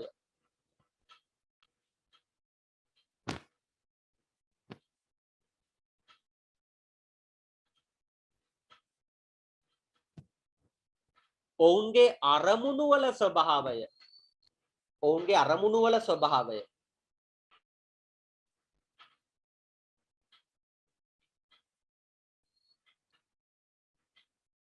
භාවිත කරන තාක්ෂණික මෙවලම් භාවිත කරන උපකරණ තාක්ෂණික මෙවලම් ද විවිධාකාර වේ.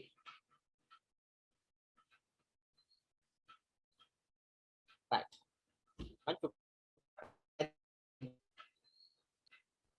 ලියාගත්තා කියලා මම විශ්වාස කරනවා.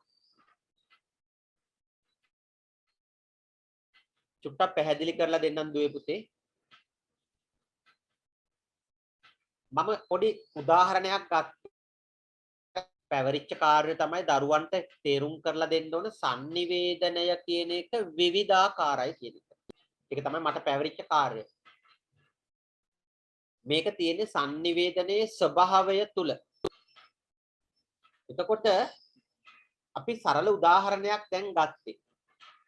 මානව සමාජයක තියෙන නිවේදනය කියන එක ඒකීය මුහුණුවරක් නෙමෙයි තියෙන්නේ. මොකද මේක සමාජ විද්‍යාත්මකව විග්‍රහ වන විෂයක්. සමාජ විද්‍යාත්මකව විග්‍රහ වන විෂය නියත සාධක නැහැ.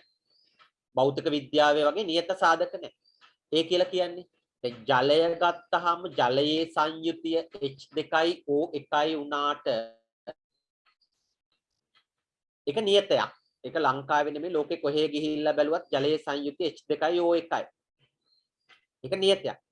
sannivedanයේ ස්වභාවය අපිට හැටියට ගන්න බෑ. ඒක විවිධයි. ඒකට මල්ටි එහෙමත් නැත්නම් විවිධ මුහුණුවරයන් තියෙනවා. එහෙම කිව්වට තේරුම් ගන්න බැරි නම් අපි ඒකට එක්සැම්පල්ස් පෙන්වන්න ඕනේ විභාගෙට. ඒකෙදි තමයි අපි කිව්වේ sannivedana ස්වරූප අතින් ගත්තාම ස්වරූප 9ක් හෙවත් විධි 9ක් තියෙනවා. වර්ගීකරණයෙන් ගත්තාම තියෙනවා. ඒකෙත් අපි සමූහ sannivedanaya කියන එක සාම්පල් එකකට ගිහිල්ලා ගන්න sannivedanaya කියන සාම්පල් එක ඇතුළට රිංගලා බැලුවාම ඒක පැවැත්වෙන එක අවස්ථාවලට ඉස්කෝලේ පන්ති කාමරයට පැවැත්වෙනවා. මරණාධාර සමිතිය කියන ඉස්කෝලේ පන්ති කාමරේ අධ්‍යාපනික වශයෙන් සමූහයක් එකතු වෙනවා. මරණාධාර සමිතිය කියන එක සමාජීය වශයෙන් මෙතන එකතු වෙලා තියෙනවා. ධර්මදේශනය කියන එක ආගමික වශයෙන් එකතු වෙලා. මන්ත්‍රී කෙනෙක් ඇවිල්ලා රැස්වීමක් තියෙනවා. දේශපාලනික වශයෙන් එතන එකතු වෙලා තියෙනවා. එතකොට මේ සමූහ sannivedanaya කියන එකත් දැන් ආයෙ විවිධ වෙලා තියෙනවා. ඒ විවිධත්වය තුළ තවත් අපි බලනවා. හැසිරීම් රටා අධ්‍යාපනයේ වෙනුවෙන් ඉගෙන ගන්න එකතු වෙච්ච ළමයිගේ අරමුණු වලට වඩා ආගමික අවස්ථාවට එකතු වෙන පිරිසගේ අරමුණු වෙනස්. දේශපාලන රැස්වීමට එකතු වෙන පිරිසකගේ අරමුණු වෙනස්. භෞතික වශයෙන් ගත්තහම ආගමික අවස්ථාවට සම්බන්ධ වෙන අයගේ චර්යා රටාවන් වලට වඩා දේශපාලනික අවස්ථාවට සම්බන්ධ වෙන අයගේ චර්යා රටාවන් වෙනස්. සමහර වෙලාවට එතෙන්ද විදිහට යනවා. ආගමික අවස්ථාවට බොහොම සම්වරශීලීව යනවා. භාවිත කරන උපකරණ වෙනස්. හැබැයි සමූහ sannivedanaye නියෝජනය වෙන්නේ. දේශපාලන අවස්ථාවේදී පාවිච්චි වෙන උපකරණ වෙනස්. සමූහ sannivedanayak හැටියට ආගමික අවස්ථාවේ උපකරණ වෙනස්. දැන් ඔබට පැහැදිලි sannivedanaya කියන එක සාපේක්ෂයි. සමූහ sannivedanaya කියන එක පොදු ලක්ෂණ තිබුණාට ඒ අවස්ථාවන්ට අනුව විවිධාකාරයෙන් අපි ඒවා අධ්‍යයනය කරන්න වෙනවා. ඒ ගත්ත උදාහරණය ඔබට පැහැදිලි වුණාද මේ විවිධත්වය කියන එක? මම ඔයා ඔව් සර්. හරි. එතන කොහේ හරි ගැටලුවක් තියෙනවා. දැන් අපි බලමු පන්ති කාමරය කියන එකයි ආගමික අවස්ථාවක එකයි දේශපාලනික වශයෙන් තියෙන රැස්වීමකයි ඊළඟට ගත්තාම මරණාධාර සමිතිය කියන එකයි සියල්ල සමූහ sannivedana. හැබැයි සමූහ sannivedana වුණාට ඒ සමූහ වල ආයි විවිධත්වයක් අපට දකින්න තියෙනවා. බාහිර වශයෙන් සන්දර්භයේ විවිධත්වයක් තියෙනවා. ඔබට පැහැදිලි වෙහෙනව නේද? ඔව් සර්. හරි දැන් නම් පැහැදිලි වැහෙනවා. හරි. භාවිතයේ විවිධත්වයක් තියෙනවා. ඊළඟට ගත්තාම නියෝජනය වෙන අවස්ථාවන් විවිධත්වයක් තියෙනවා. තාක්ෂණික මෙවලම් පැත්තෙන් ගත්තාම විවිධත්වයක් තියෙනවා. අරමුණු වල විවිධත්වයක් තියෙනවා. මේ විවිධාකාර බව කියන එක ඔන්න ඔය වගේ සාම්පල් එකකට ගිහිල්ලා අපිට පැහැදිලි කරන්න හරිද දරුවනේ? හරි සර්. හරි සර්. තව චුට්ටක් ලියාගෙන මෙම විවිධත්වය තීරණය කරන සාධක ලෙස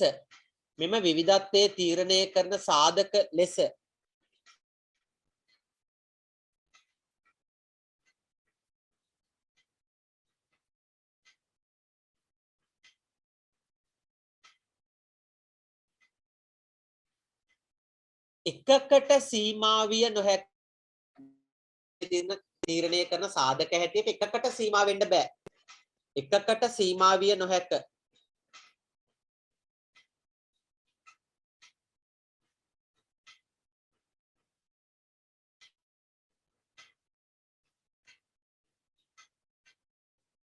උපසංස්කෘතීන්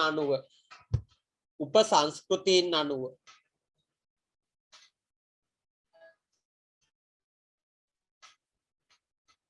කාලගුණික දේශගුණික තත්වයන් මත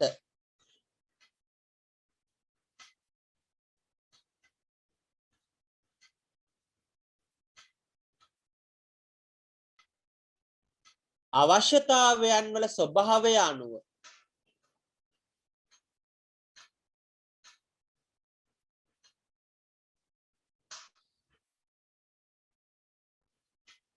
සර් ආපහු කියන්නකෝ. හරි. මෙම විවිධත්වය එකකට සීමා කරන්න බෑ. කාලගුණික දේශගුණික තත්වය අනුව අවශ්‍යතාවයන් අනුව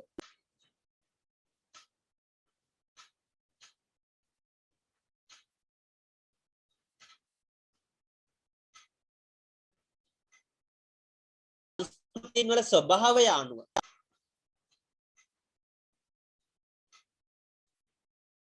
මොකද්ද සර්? සංස්කෘතින් වල ස්වභාවය අනුව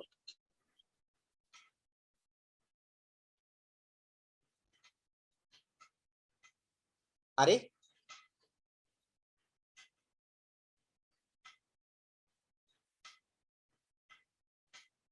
පුද්ගල වයස් මට්ටම් අනුව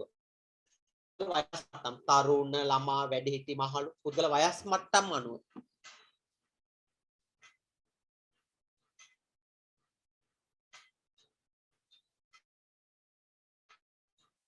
sannivedanයේ විවිධත්වය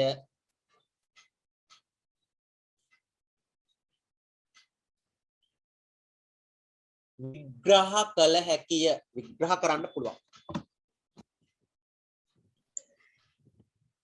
sannivedanයේ විවිධත්වය විග්‍රහ කළ හැකිය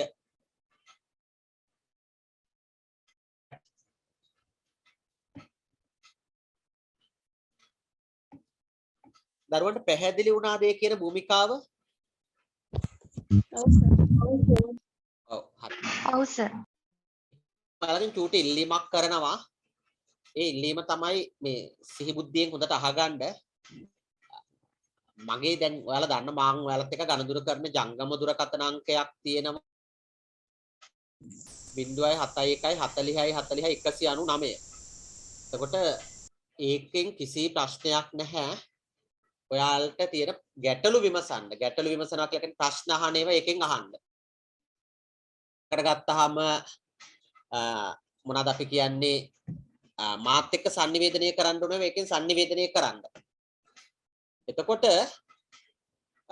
කිසිම වෙලාවක මං ඉල්ලලා තිනවා දැන් ඔයාලට ඊළඟ මාසේ ඕන නම් ඇවිල්ලා නිබන්ධ ගන්නත් පුළුවන් දැන් රට විවෘත කරාට පස්සේ මට ඒක කුරියර් එකකින් එවනවා කියලා කියන්න බැහැනේ ක්ලාස් එක දෙන්න ඕනේ එතකොට හොඳට අහගන්න මම මේ කියන කාරණේ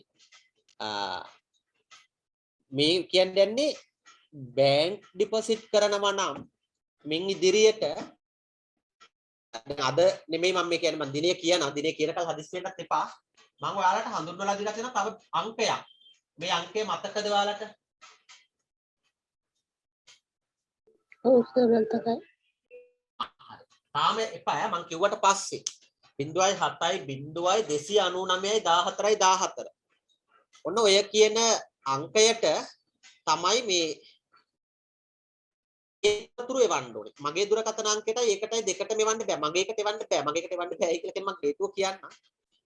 ඒක මේ දැන් මගේ වැඩත් එක ගත්තාම මට හිරිහැරයි. එතකොට දැන් තේරුම් ගන්න එපා සිහිබුද්ධියෙන් හිරිහැරයි කියන වචනේ.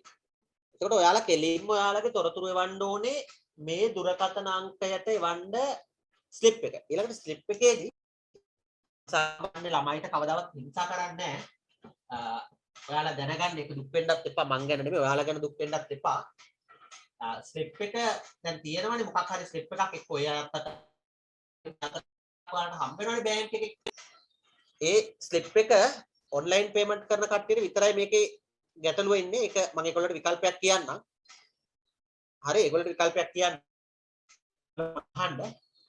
කඩදාසිය ආවහම අනිවාර්යයෙන් මේ කඩදාසියේ නම ලියන්න. නම ලියන්න. එච්චරයි වෙන්න. නම ලියන්න. ඇඩ්‍රස් එක ටෙලිෆෝන් නම්බර් දෙක වෙනම ටයිප් කරලා දාන්න මැසේජ්. මේකේ කඩදාසියේ කොතනක හරි නම ලියන්න ඔයාලගේ බෝල් පොයින්ට් පෑන් එක. හරි හේතුව මම කියලා දෙන්නම්.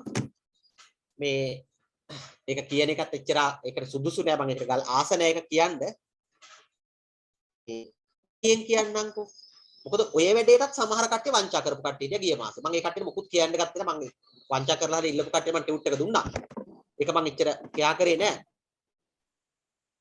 ඒ කියන්නේ දැන් ඔච්චර සහන දීලත් ඒකටත් මට අරින්න හදපු කට්ටිය හිටියා. මම ඒකට මොකුත් කාටවත් කියන්න ගියේ නැහැ. ඒකට අපි ළමයිව වංචාකාරයන් හැටියට පත් කරන්න හොඳ නෑනේ.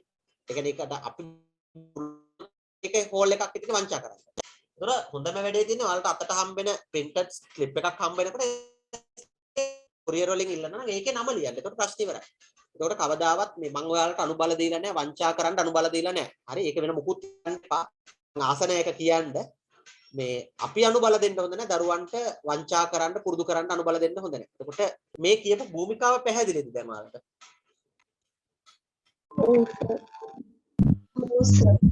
ඉංග්‍රීසි තේරුණා නේද? එතකොට ඒකේ වන්නේ මගේ දුරකථන අංකයට නෙමෙයි මම හඳුන්වලා දුන්නා දිනේ හඳුන්වලා දුන්නාට පස්සේ දිනෙන් පස්සේ මම අර කියන අංකයට එවන්නේ. එතකොට මේ අංකයට මේ ඔයාලගේ ડોකියුමන්ට් එක ගානට පිළිවෙලට විධිමත්ව මට එවන්න පුළුවන්. මොකද මේ මගේ දුරකථනය ගත්තාම පෞද්ගලික දුරකථනය එක පටලව ගත්තාම මට ටිකක් ඒක හානිදායකයි. 500ක 600ක ડોකියුමන්ට්ස් මට එනවා කියලා කියනකොට චුට්ටක් ඒක ටිකක් අර වේදනාත්මකයි කියලා දැනෙනවා මේ උගන්නන වැඩත් එක්ක. හරි ඒ වේදනාත්මක බවෙන් තුරන් වෙන්න hotline හඳුන්වලා දෙන්න. ඒක hotline කියලාම සේව් කරගෙන. ඒක කිසි ප්‍රශ්නයක් නෑ. ඒකත් මගේ අංකයක්. එතකොට ඒක ක්ලාස් එකටම අරගත්ත අංකයක්. ඒක ඒකටම පාවිච්චි කරන්න. හරි. සිංහලෙන් දැන් තේරුණා එතකොට. හරි නේද එහෙනම්? හරි සර්. හරි සර්. sannivedana ඊළඟට කියන මේ ඒකමාර්ගික හා ද්විමාර්ගික වූවක් කියලා.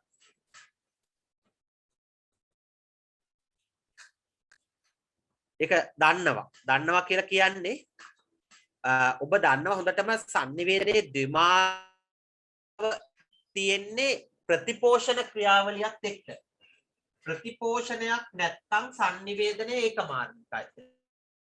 sannivedanaye තාක්ෂණය කොච්චර වෙනස් වුණත් sannivedanaye තාක්ෂණය කොච්චර යාවත්කාලීන වුණත් ඒකමාර්ගිකව sannivedanaye සිද්ධ වෙන අවස්ථා ඕනතරම් ඒකමාර්ගිකව sannivedanaye සිද්ධ වෙන අවස්ථා ඕනතරම් තියෙන එක බැහැර කරන්න බෑ. ඒතර හැම වෙලාව ඔන්න විභාගෙට මේ අහන කෙටි ප්‍රශ්න වලට හැම වෙලාවෙම sannivedanaye ඒකමාර්ගිකද? නෑ. හැම වෙලාවෙම sannivedanaye ද්විමාර්ගිකද? නෑ. හැම වෙලාවෙම sannivedanaye මාර්ගික හෝ ද්විමාර්ගිකව කියන එකට සිද්ධ වෙනවද? ඒත් නෑ. එතකොට මේ අවස්ථා තුනටම සිද්ධ වෙන්න පුළුවන්. සමහර වෙලාවට sannivedanaye ඒකමාර්ගිකයි. සමහර වෙලාවට sannivedanaye ද්විමාර්ගිකයි. හරි? කියන භූමිකාව අපිට ගන්න හොඳටම කල්පනා කරන්න ඕනේ. දැන් ජනමාධ්‍ය ක්‍රියාවලියේ මාර්ගික sannivedana අවස්ථා අපිට දකින්න තියෙනවා. එතකොට දැන් ඔබේ විභාගෙට එතනින්ම ප්‍රශ්නයක් හදන්න පුළුවන්. සාමේදී කියන්නේ ජනමාධ්‍යයේ sannivedanaya බොහෝ විට ඒක මාර්ගිකයි කියලා. හැබැයි ජනමාධ්‍ය තුල තියෙන තාක්ෂණය වෙනස් වෙනවා දවසින් දවස. ඒ වෙනස් වීම පාදක කරගෙන දැන් අපි දකිනවා ද්විමාර්ගිකත්වයේ යුක්ත වැඩසටහන් ක්‍රියාත්මක කරන ජනමාධ්‍ය තුල ප්‍රතිපෝෂණය අපේක්ෂා කරන රියැලිටි වැඩසටහන් වල වෙන්න පුළුවන්. ඊළඟට ගත්තාම සංගීත අපි දැකලා තියෙනවා අපිට නව මාධ්‍ය ඇප්ලිකේෂන් හඳුන්වලා දීලා ඇප් හඳුන්වලා දීලා කියනවා සංගීත වැඩසටහන යනකොට අපිට මැසේජ් කරන්න ඊළඟට වැඩසටහන කමෙන්ට්ස් දාන්න මේ ද්විමාර්ගිකත්වය ඒගොල්ලෝ අපේක්ෂා කරනවා. ඒ අපේක්ෂා කරන වැඩසටහන් තියෙනවා. එතකොට ජනමාධ්‍යයේ එවැනි ද්විමාර්ගිකත්ව අපේක්ෂා කරන මොන වගේවද කියලා ඔබට සමහර වෙලාවට විචාරාත්මක ප්‍රශ්නයක් විභාගෙට ලියන්න වෙයි. එහෙම right මම නිකන් කිව්වේ. ලියා ගන්න මේ කොටස 11 වෙනි පිටුවෙන් පටන් ගන්න. මානව sannivedanaya කොතරම් දියුණු වුවත් කොච්චර දියුණු වුණත් කොතරම් දියුණු වුවත්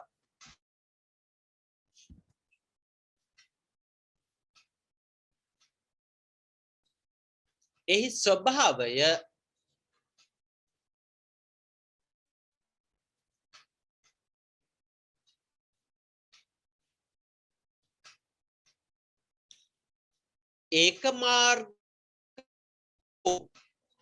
ඒකමාර්ගිකව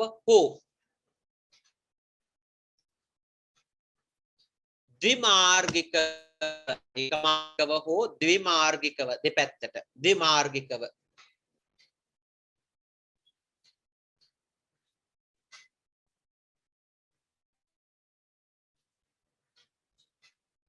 තොරතුරු ගලණයක් සිදුවේ.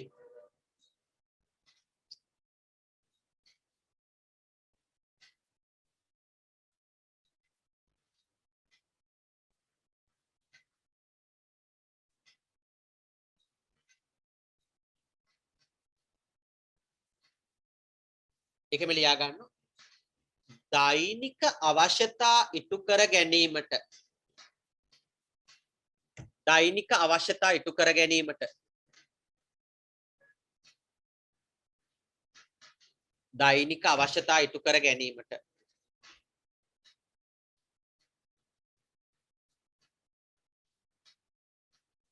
භාවිත කරන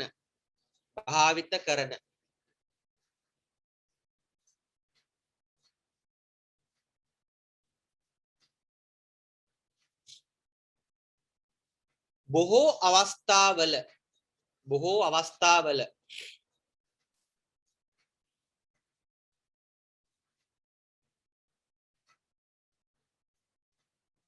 දෛනික sannivedanayak ඉෂ්ට කරගන්න පාවිච්චි කරන බොහෝ අවස්ථාවල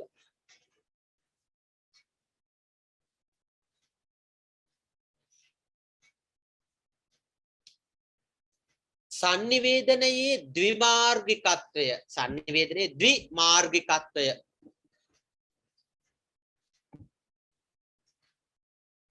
sannivedanයේ ද්විමාර්ගිකත්වය ක්‍රියාත්මක වෙනවා sannivedanයේ ද්විමාර්ගිකත්වය ක්‍රියාත්මක වෙනවා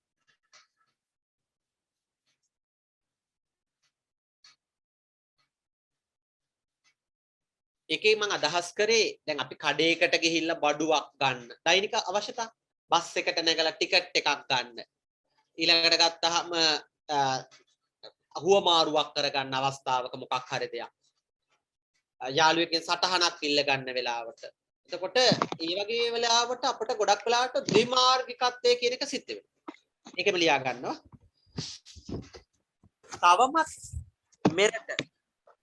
තවමත් මෙරට පොඩ්ඩක් ඉඩ තියෙන ලියා ගන්න ජනසන්නිවේදන ක්‍රියාවලියේ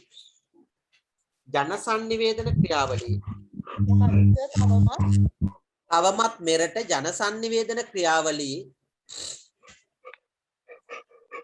මෙරට ජනසන්නිවේදන ක්‍රියාවලියේ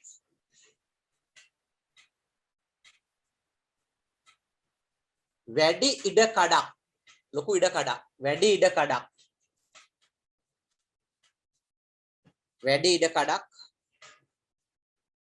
වෙන්ව ඇත්තේ වෙන් වෙලා තියෙන්නේ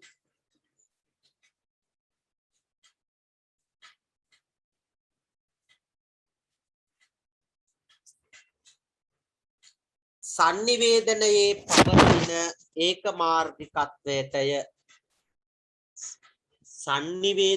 පවතින ඒකමාර්ගිකත්වයටය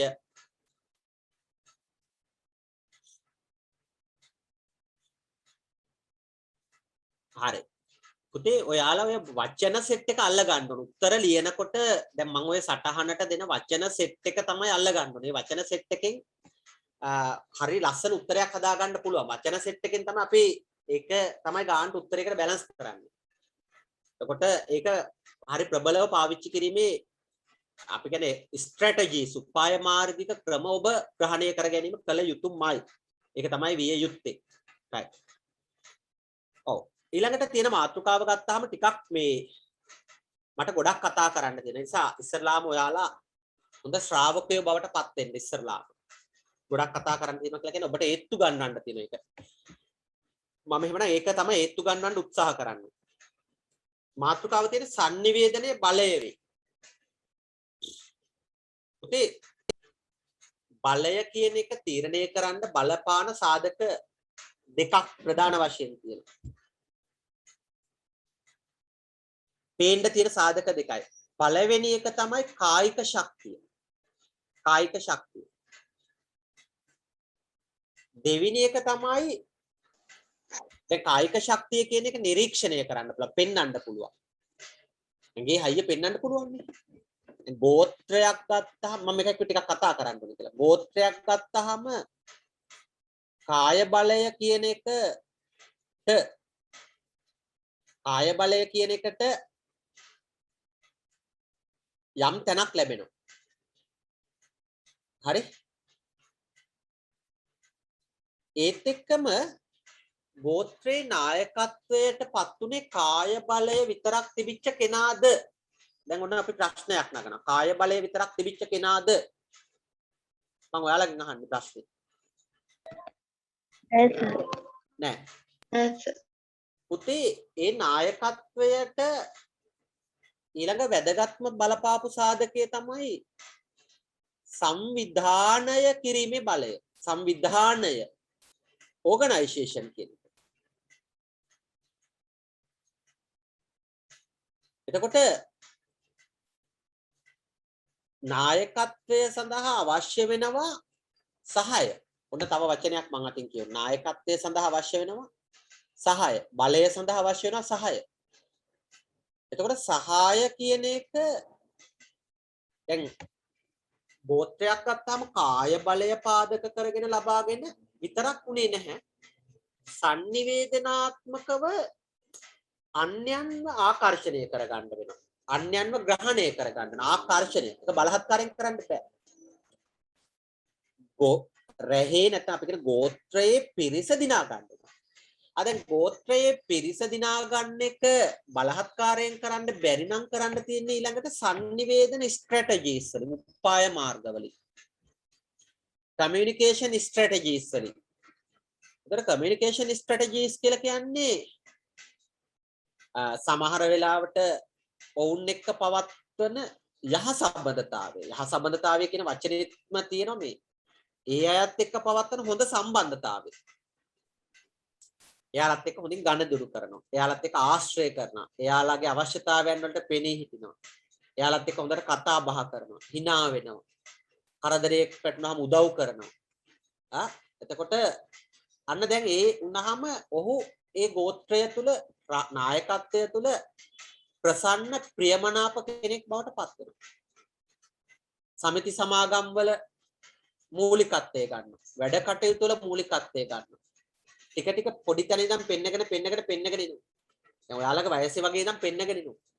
ඒ පෙන්නගෙන ආවට පස්සේ ටික කාලයක් යනකොට ඒ ප්‍රදේශයේ බලය කියන එක ඔහු වටා ගොඩ නැගෙනවා. එතකොට කතා පැවැත්වීම, වැඩසටහන් සංවිධානය කිරීම, සාමූහිකව වැඩ කිරීම, අන් අය සමග සුහදත්වය කියන කාරණා. එතකොට මේ කියන සියල්ල ගොඩ නැගුණේ මෙයාගේ sannivedana බලයෙන්. sannivedana කියලා කියන්නේ communication power කියන එක. ඒ හරහා තමයි ප්‍රදේශයක දැන් අපි අපේ සමාජ ක්‍රමයෙන් ගත්තාම ප්‍රදේශයක മന്ത്രിවරයෙක් බිහි වෙන්නේ.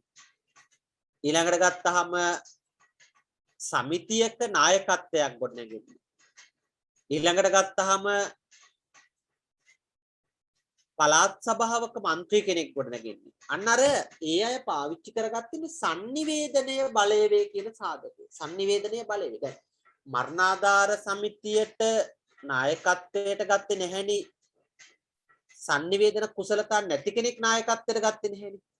එතකොට ඒ පුද්ගලයාගේ sannivedana කුසලතා එකපාර පහළ වුණෙත් නෑනේ. ඔහු යං රේන්ජ් එකේ ඉඳන් ඔබේ වයසේ ඉඳන් ටාගට් එකකට ඒ කියන්නේ ඔහුගේ sannivedana කුසලතාවය පෙන්නගෙන ඉදිරියට ගියාම තමයි ඔහු යම් තැනක නායකත්වයේ කියන එකටපත් වෙන්නේ. යම් තැනක නායකත්වයේ කියන එකටපත් වෙන්නේ. මම මේ සරලම උදාහරණයක් ගත්තා.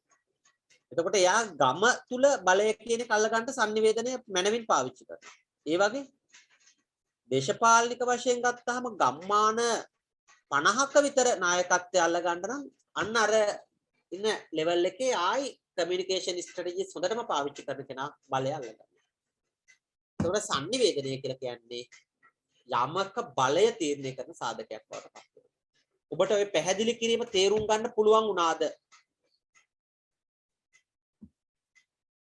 ඔව් සර්. හරි. අපි ඒක ලියා ගන්න ඕනේ දැන්. ලියාගමු. 12 වෙනි පිටුවේ පිටුව මම පෙන්නන්නම්. හරියට වැඩ ටික කරගන්න ඕනේ.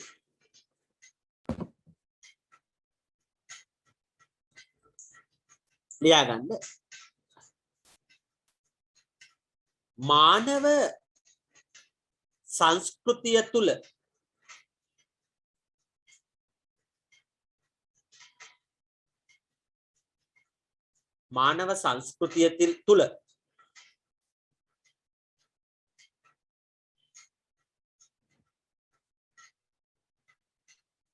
ගෝත්‍රික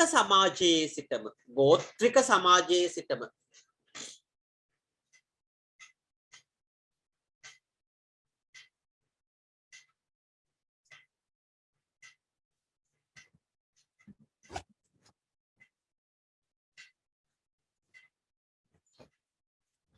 sannivedanayට අසීමාන්තික බලයක් හිමිව ඇත. sannivedanayට අසීමාන්තික බලයක් හම්බ වෙලා තියෙනවා.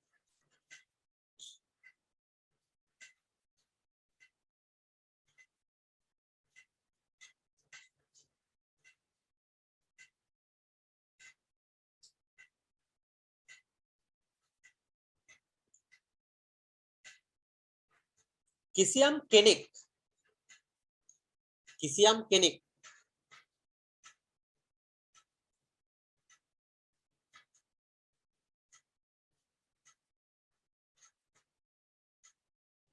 නායකත්වයකට පත්වන්නේ නම් කිසියම් කෙනෙක් නායකත්වයකට පත්වන්නේ නම්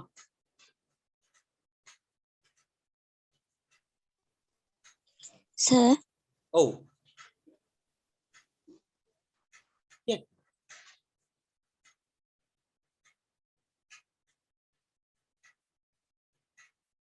කිසියම් කෙනෙක් නායකත්වයකට පත්වන්නේ නම්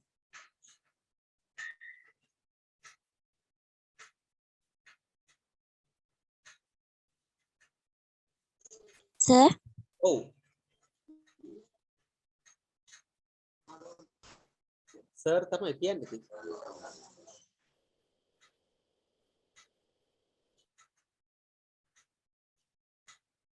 කිසියම් කෙනෙක් නායකත්වයකට පත්වන්නේ නම්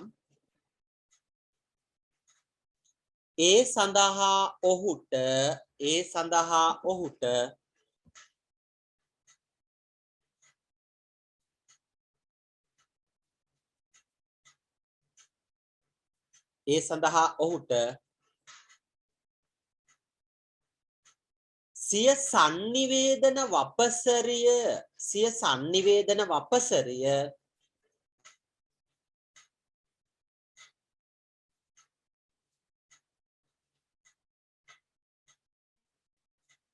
මනවින් සකසාගත යුතුය. සිය sannivedana වපසරිය මනවින් සකසාගත යුතුය.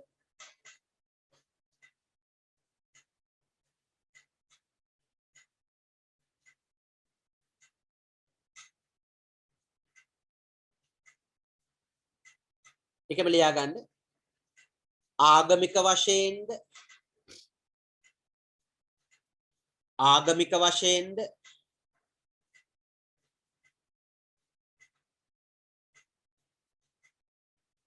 දේශපාලනිකවද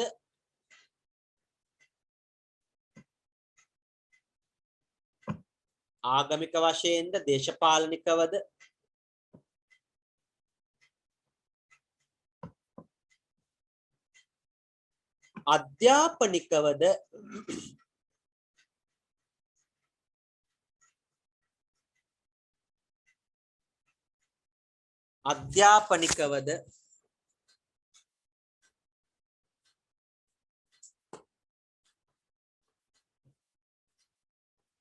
ඉදිරියෙන්ම සිටින් අධ්‍යාපනිකවද සමාවෙන්න තව එකක් තියෙනවා වාණිජමය වශයෙන්ද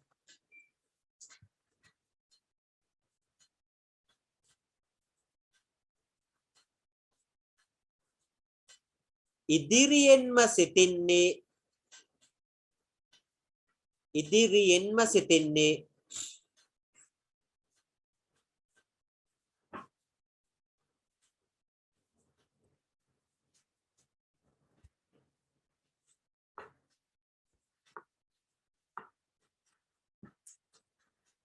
sannivedanයේ ඇති මෙම බලය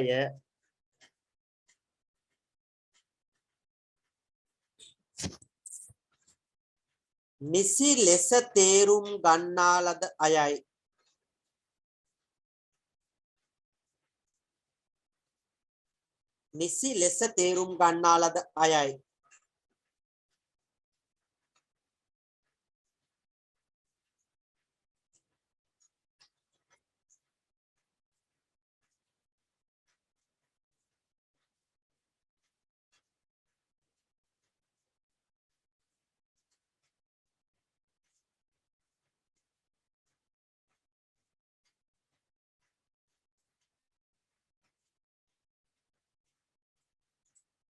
ඒ සම්බන්ධයෙන්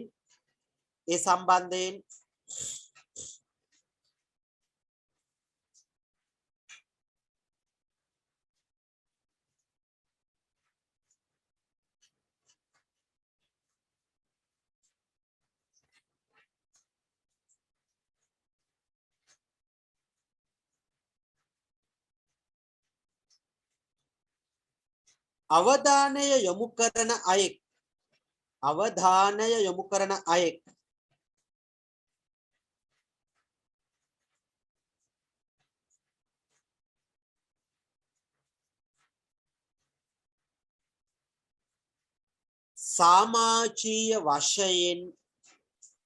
සමාජීය වශයෙන්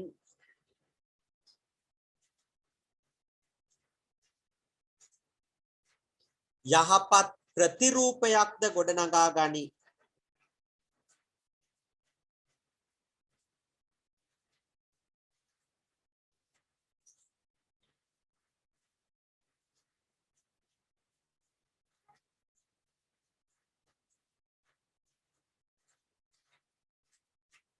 ඒකම ලියා ගන්න. ඔහු සෑම විටම අන්‍යෝන්‍ය විශ්වාසය දිනා ගැනීමට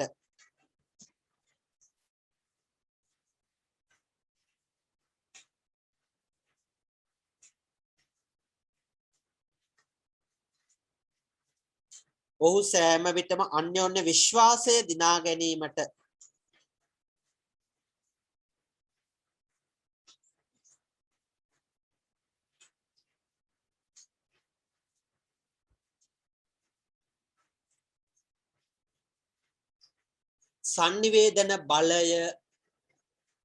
sannivedana බලය අවබෝධ කරගෙන කටයුතු කරයි.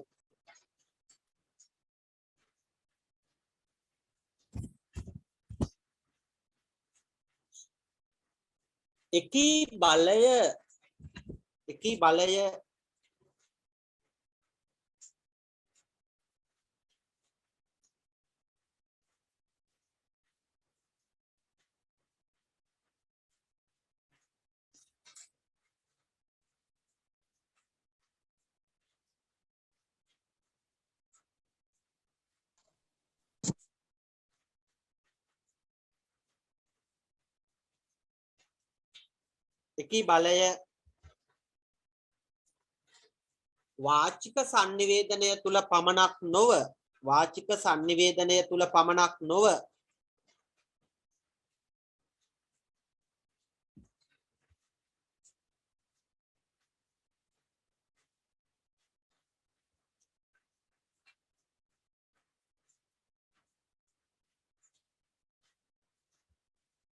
ලිඛිත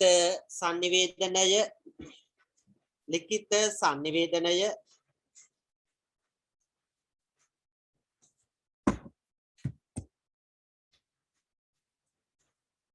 ඉදිරිපත් කිරීමේ කුසලතා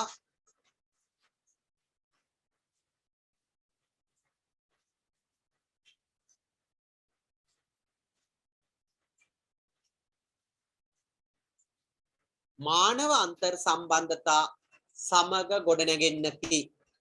මානව අන්තර් සම්බන්ධතා එක්ක ගොඩනැගෙන එකක්. right. එතන චුට්ටක් අහගන්න. දැන් ඔය තරුණ වයසේ ඉන්න ඔයාලා යම් යම් අවස්ථාවල ඔය sannivedanයේ තියෙන බලය අවභාවිතා කරනවා. මම මේ දරුවන්ට කියලා දෙන්නේ. සමහර වෙලාවට ඒක කරන්නේ තරුණකමට පොළුකමට මේ කෙලිකම කියලා කියන්න බෑනේ කෑල්ලමටත් අදාළයි ඒ අවභාවිතා කිරීම තුල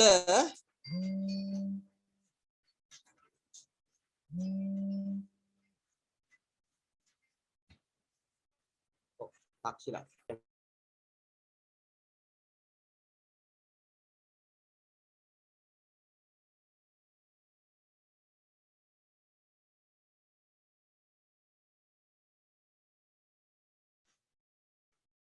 දැන් මේ අවභාවිතය තුල දැන් අපි හිතමුකෝ දැන් මම මේ කතා කරන ඔයාලට ගැන කතා කරන්නේ. ඉස්කෝලේදී හෝ වෙනත් තැනකදී මේ දැන් ඔයාලා කිසියම් ආකාරයක ආචාර ධර්මීය නොවන දෙයක් කරනවා. ඇක්ටිවිටි එකක් කරනවා. අපි උදාහරණයක් හැටියට ගත්තොත් එහෙම ඉස්කෝලේ පන්ති කාමරේ ඩෙස්ක් පුටු වල තීන්ත ගන්න සල්ලි එකතු කරනවා. එතන එකතු වෙන මුදල් අවභාවිතා කරනවා. ඊට පස්සේ ඒ අවභාවිතා කරපු එක හෙලිදරව් වෙනවා. ඒ හෙලිදරව් වීම තුල මට උත්තර දෙන්න ඔයාලම අපි හිතමු මේක වැඩේ වෙන්නේ 12 වසරෙන් කියලා. ඒ අවභාවිතා වීම තුළ යම් ආකාරයක ඔක යාළුවෝ අතරත් පැතිරෙනවා, ගුරුවරු අතරත් පැතිරෙනවා. දැන් 13 වසරෙන් ඉස්කෝලේ එළියටත් යනවා. ඒ වගේ අවභාවිතාවක් තුළ ඔයාලට ආයි ජීවිත කාලේ යහපත් ප්‍රතිරූපයක් ගොඩනගා ගන්න අවස්ථාවක් ලැබෙනවද? ඒ කියන්නේ අඩුයිද වැඩිද? අඩුයි. ඔයාලට කතා කරන්න අඩුයි සර්. අඩුයි. අද දැන් මේ sannivedanaya තියෙන බලය කොයිම වෙලාවකත් මිස්යූස් කරන්න එපා. ඒ කියන්නේ කෙනෙක්ට ඒක එකපාර ලැබෙන දෙයක් නෙමෙයි. ඒක චූටි කාලේ ඉඳන් කෙනෙක්ගේ පර්සනැලිටි එකත් එක්ක හදාගෙන එයාට ඩෙවලොප් කරගන්න පුළුවන්. නමුත් අවස්ථාවක් ලද තැනින් ඒක මිස්යූස් කිරීම තුළ ඒ කියන්නේ අවභාවිතයෙන් මිස්යූස් කියන්නේ දැන් මරණාධාර සමිතියක භාණ්ඩාගාරිකවරයා හෝ සභාපතිවරයා එතන යම් කිසි දෙයක් අවභාවිත කරොත් ආයි යාට ගම තුල කට අර ගන්න බැරි වෙනවා. පාසල වගේ තැනකදී පන්ති කාමරේ තීන්ත ගාන්න එකතු කරගත්ත ළමයිගේ සල්ලි වලට ටොපියක් හරි චොක්ලට් එකක් හරි කාලා ඒක මිස්යූස් වුණා වුණොත් ඒක එයාගේ බලපාන ජීවිත කාලෙකම බලපාන. ඒ ජීවිත කාලෙකම බලපාන ආයි අවුරුදු 20කට පස්සේ ගිහිල්ලා කතා කරන්නේ අර තීන්ත ගාන්න ගිහිල්ලා හොරා කාපු එක නේද ඔය ඉන්නේ කියලා තමයි යන්නේ. මං කියන කාරණේ බොරුද ඇත්තද? ඇත්ත සර්. ඇත්ත සර්.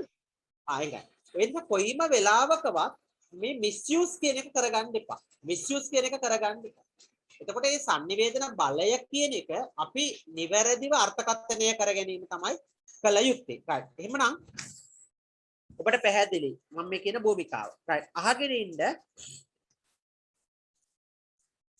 මම ඔබට ඊළඟ තියෙන ඒකකයේ පෙන්නනවා නිර්වචන තියෙන්නේ. පුතේදුවේ අපට චුට්ටක් අහගෙන ඉන්න වෙයි. නිර්දේශිත නිර්වචන තියෙනවා ඔක්කොම කීයක්ද තියෙන්නේ? දැන් ඕක බලලා හරි කියන්නකෝ.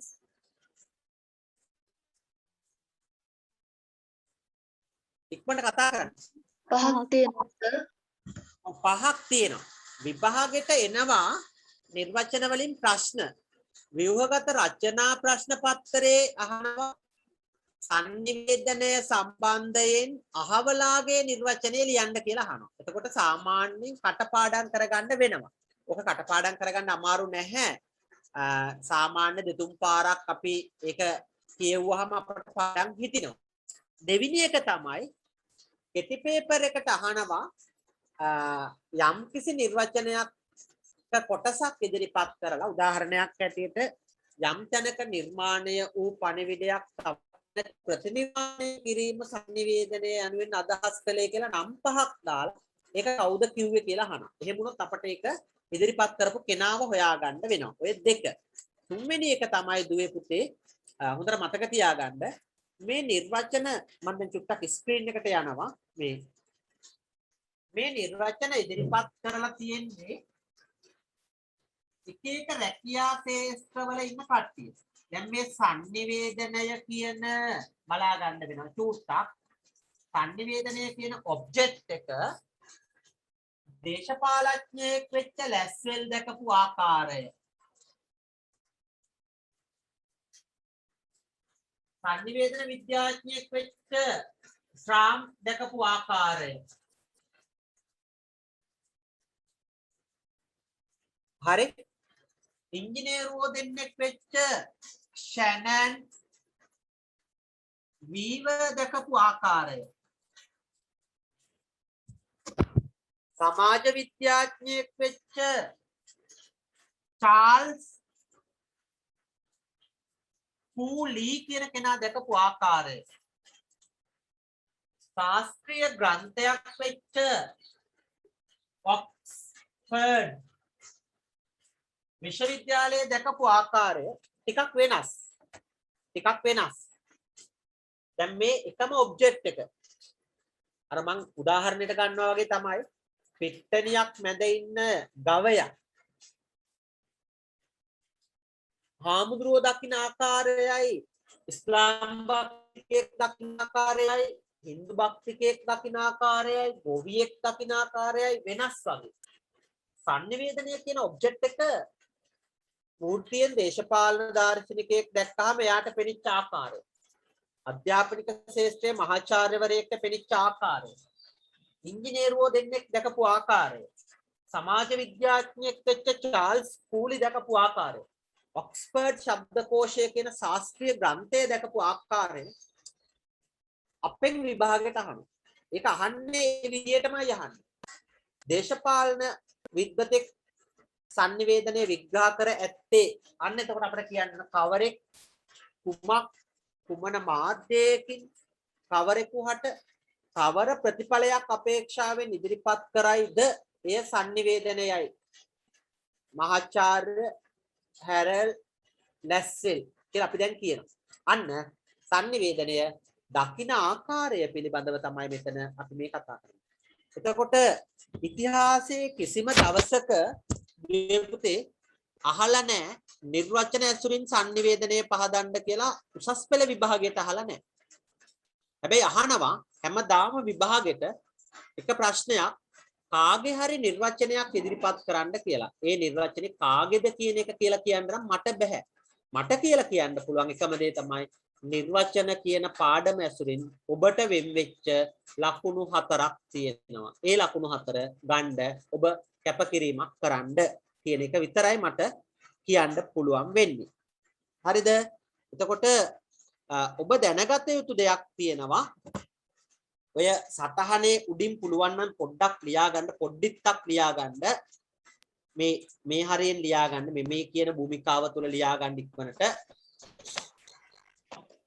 ඔය හරිය ඉඳ තියෙනවනේ ලියා ගන්න. ලියා ගන්න. sannivedanaya ලියා ගන්න දරුවෝ. එහෙනවනම් හරි. හරි ලියා ගන්න. sannivedanaya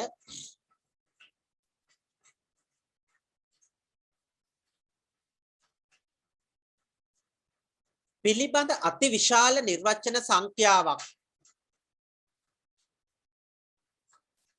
sannivedanaya පිළිබඳව අති විශාල නිර්වචන සංඛ්‍යාවක්.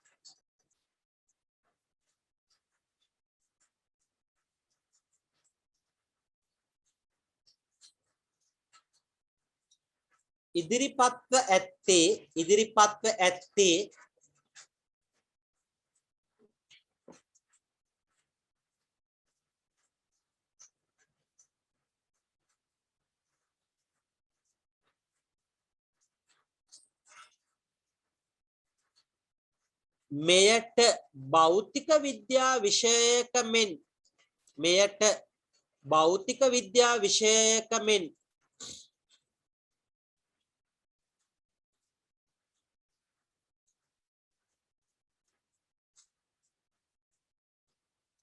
මෙයට භෞතික විද්‍යා විෂයක මෙන්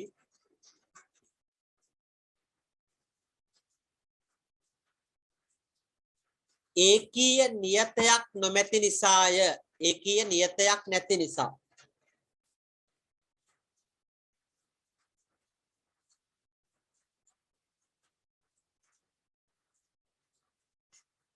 එම නිර්වචන වලින්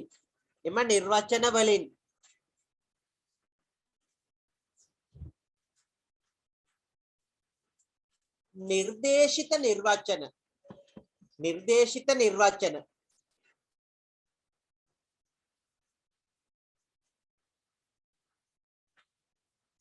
පහක් ඇති අතර පහක් ඇත කියලා ලියන්න. පහක් ඇත.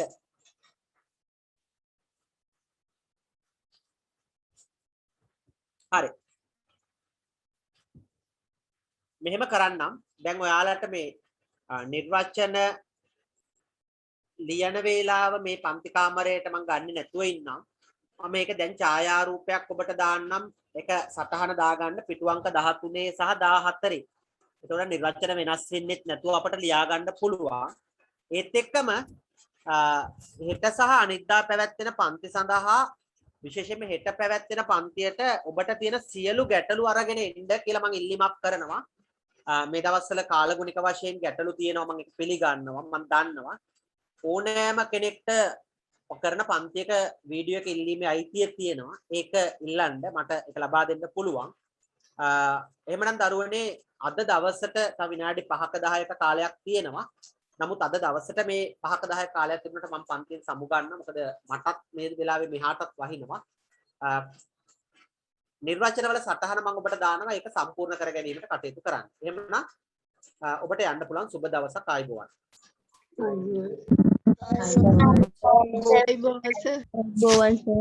සර් ඔව් ප්‍රශ්නයක් තියෙනවා නම් අහන්න කවුරු හරි. සර් මට උදේ වරුවේ මේ පන්තිට හරියට ඉන්න බැරි වුණා මම සිග්නල් නැති හින්දා රෙකෝඩින් එක මොකද ගන්න පුළුවන් දරුවෝ? මොකද පුතේ කිව්වේ? සර් ඔව්. කියන්නේ. සර් කමේ කලින් පැය දෙකේ හරියට ඉන්න බැරි වුණා සර් මේ සිග්නල් නැති හින්දා නෝට් එකක් තියෙම දැන් අර තේරුම් මට අඩුපාඩු තියෙනවා. ඔයා මෙහෙම කරන්න මට මේ කියන එකට ඔයාගේ එච්චර පැහැදිලි මන්දි මට WhatsApp වලින් ඉල්ලීම කරන්න මම අනිවාර්යෙන් ඔයාලට අවශ්‍යතාවය ඉෂ්ට කරලා දෙන්නම්. පැහැදිලිද? හරි සර් thank you. හරි වෙල්කම්.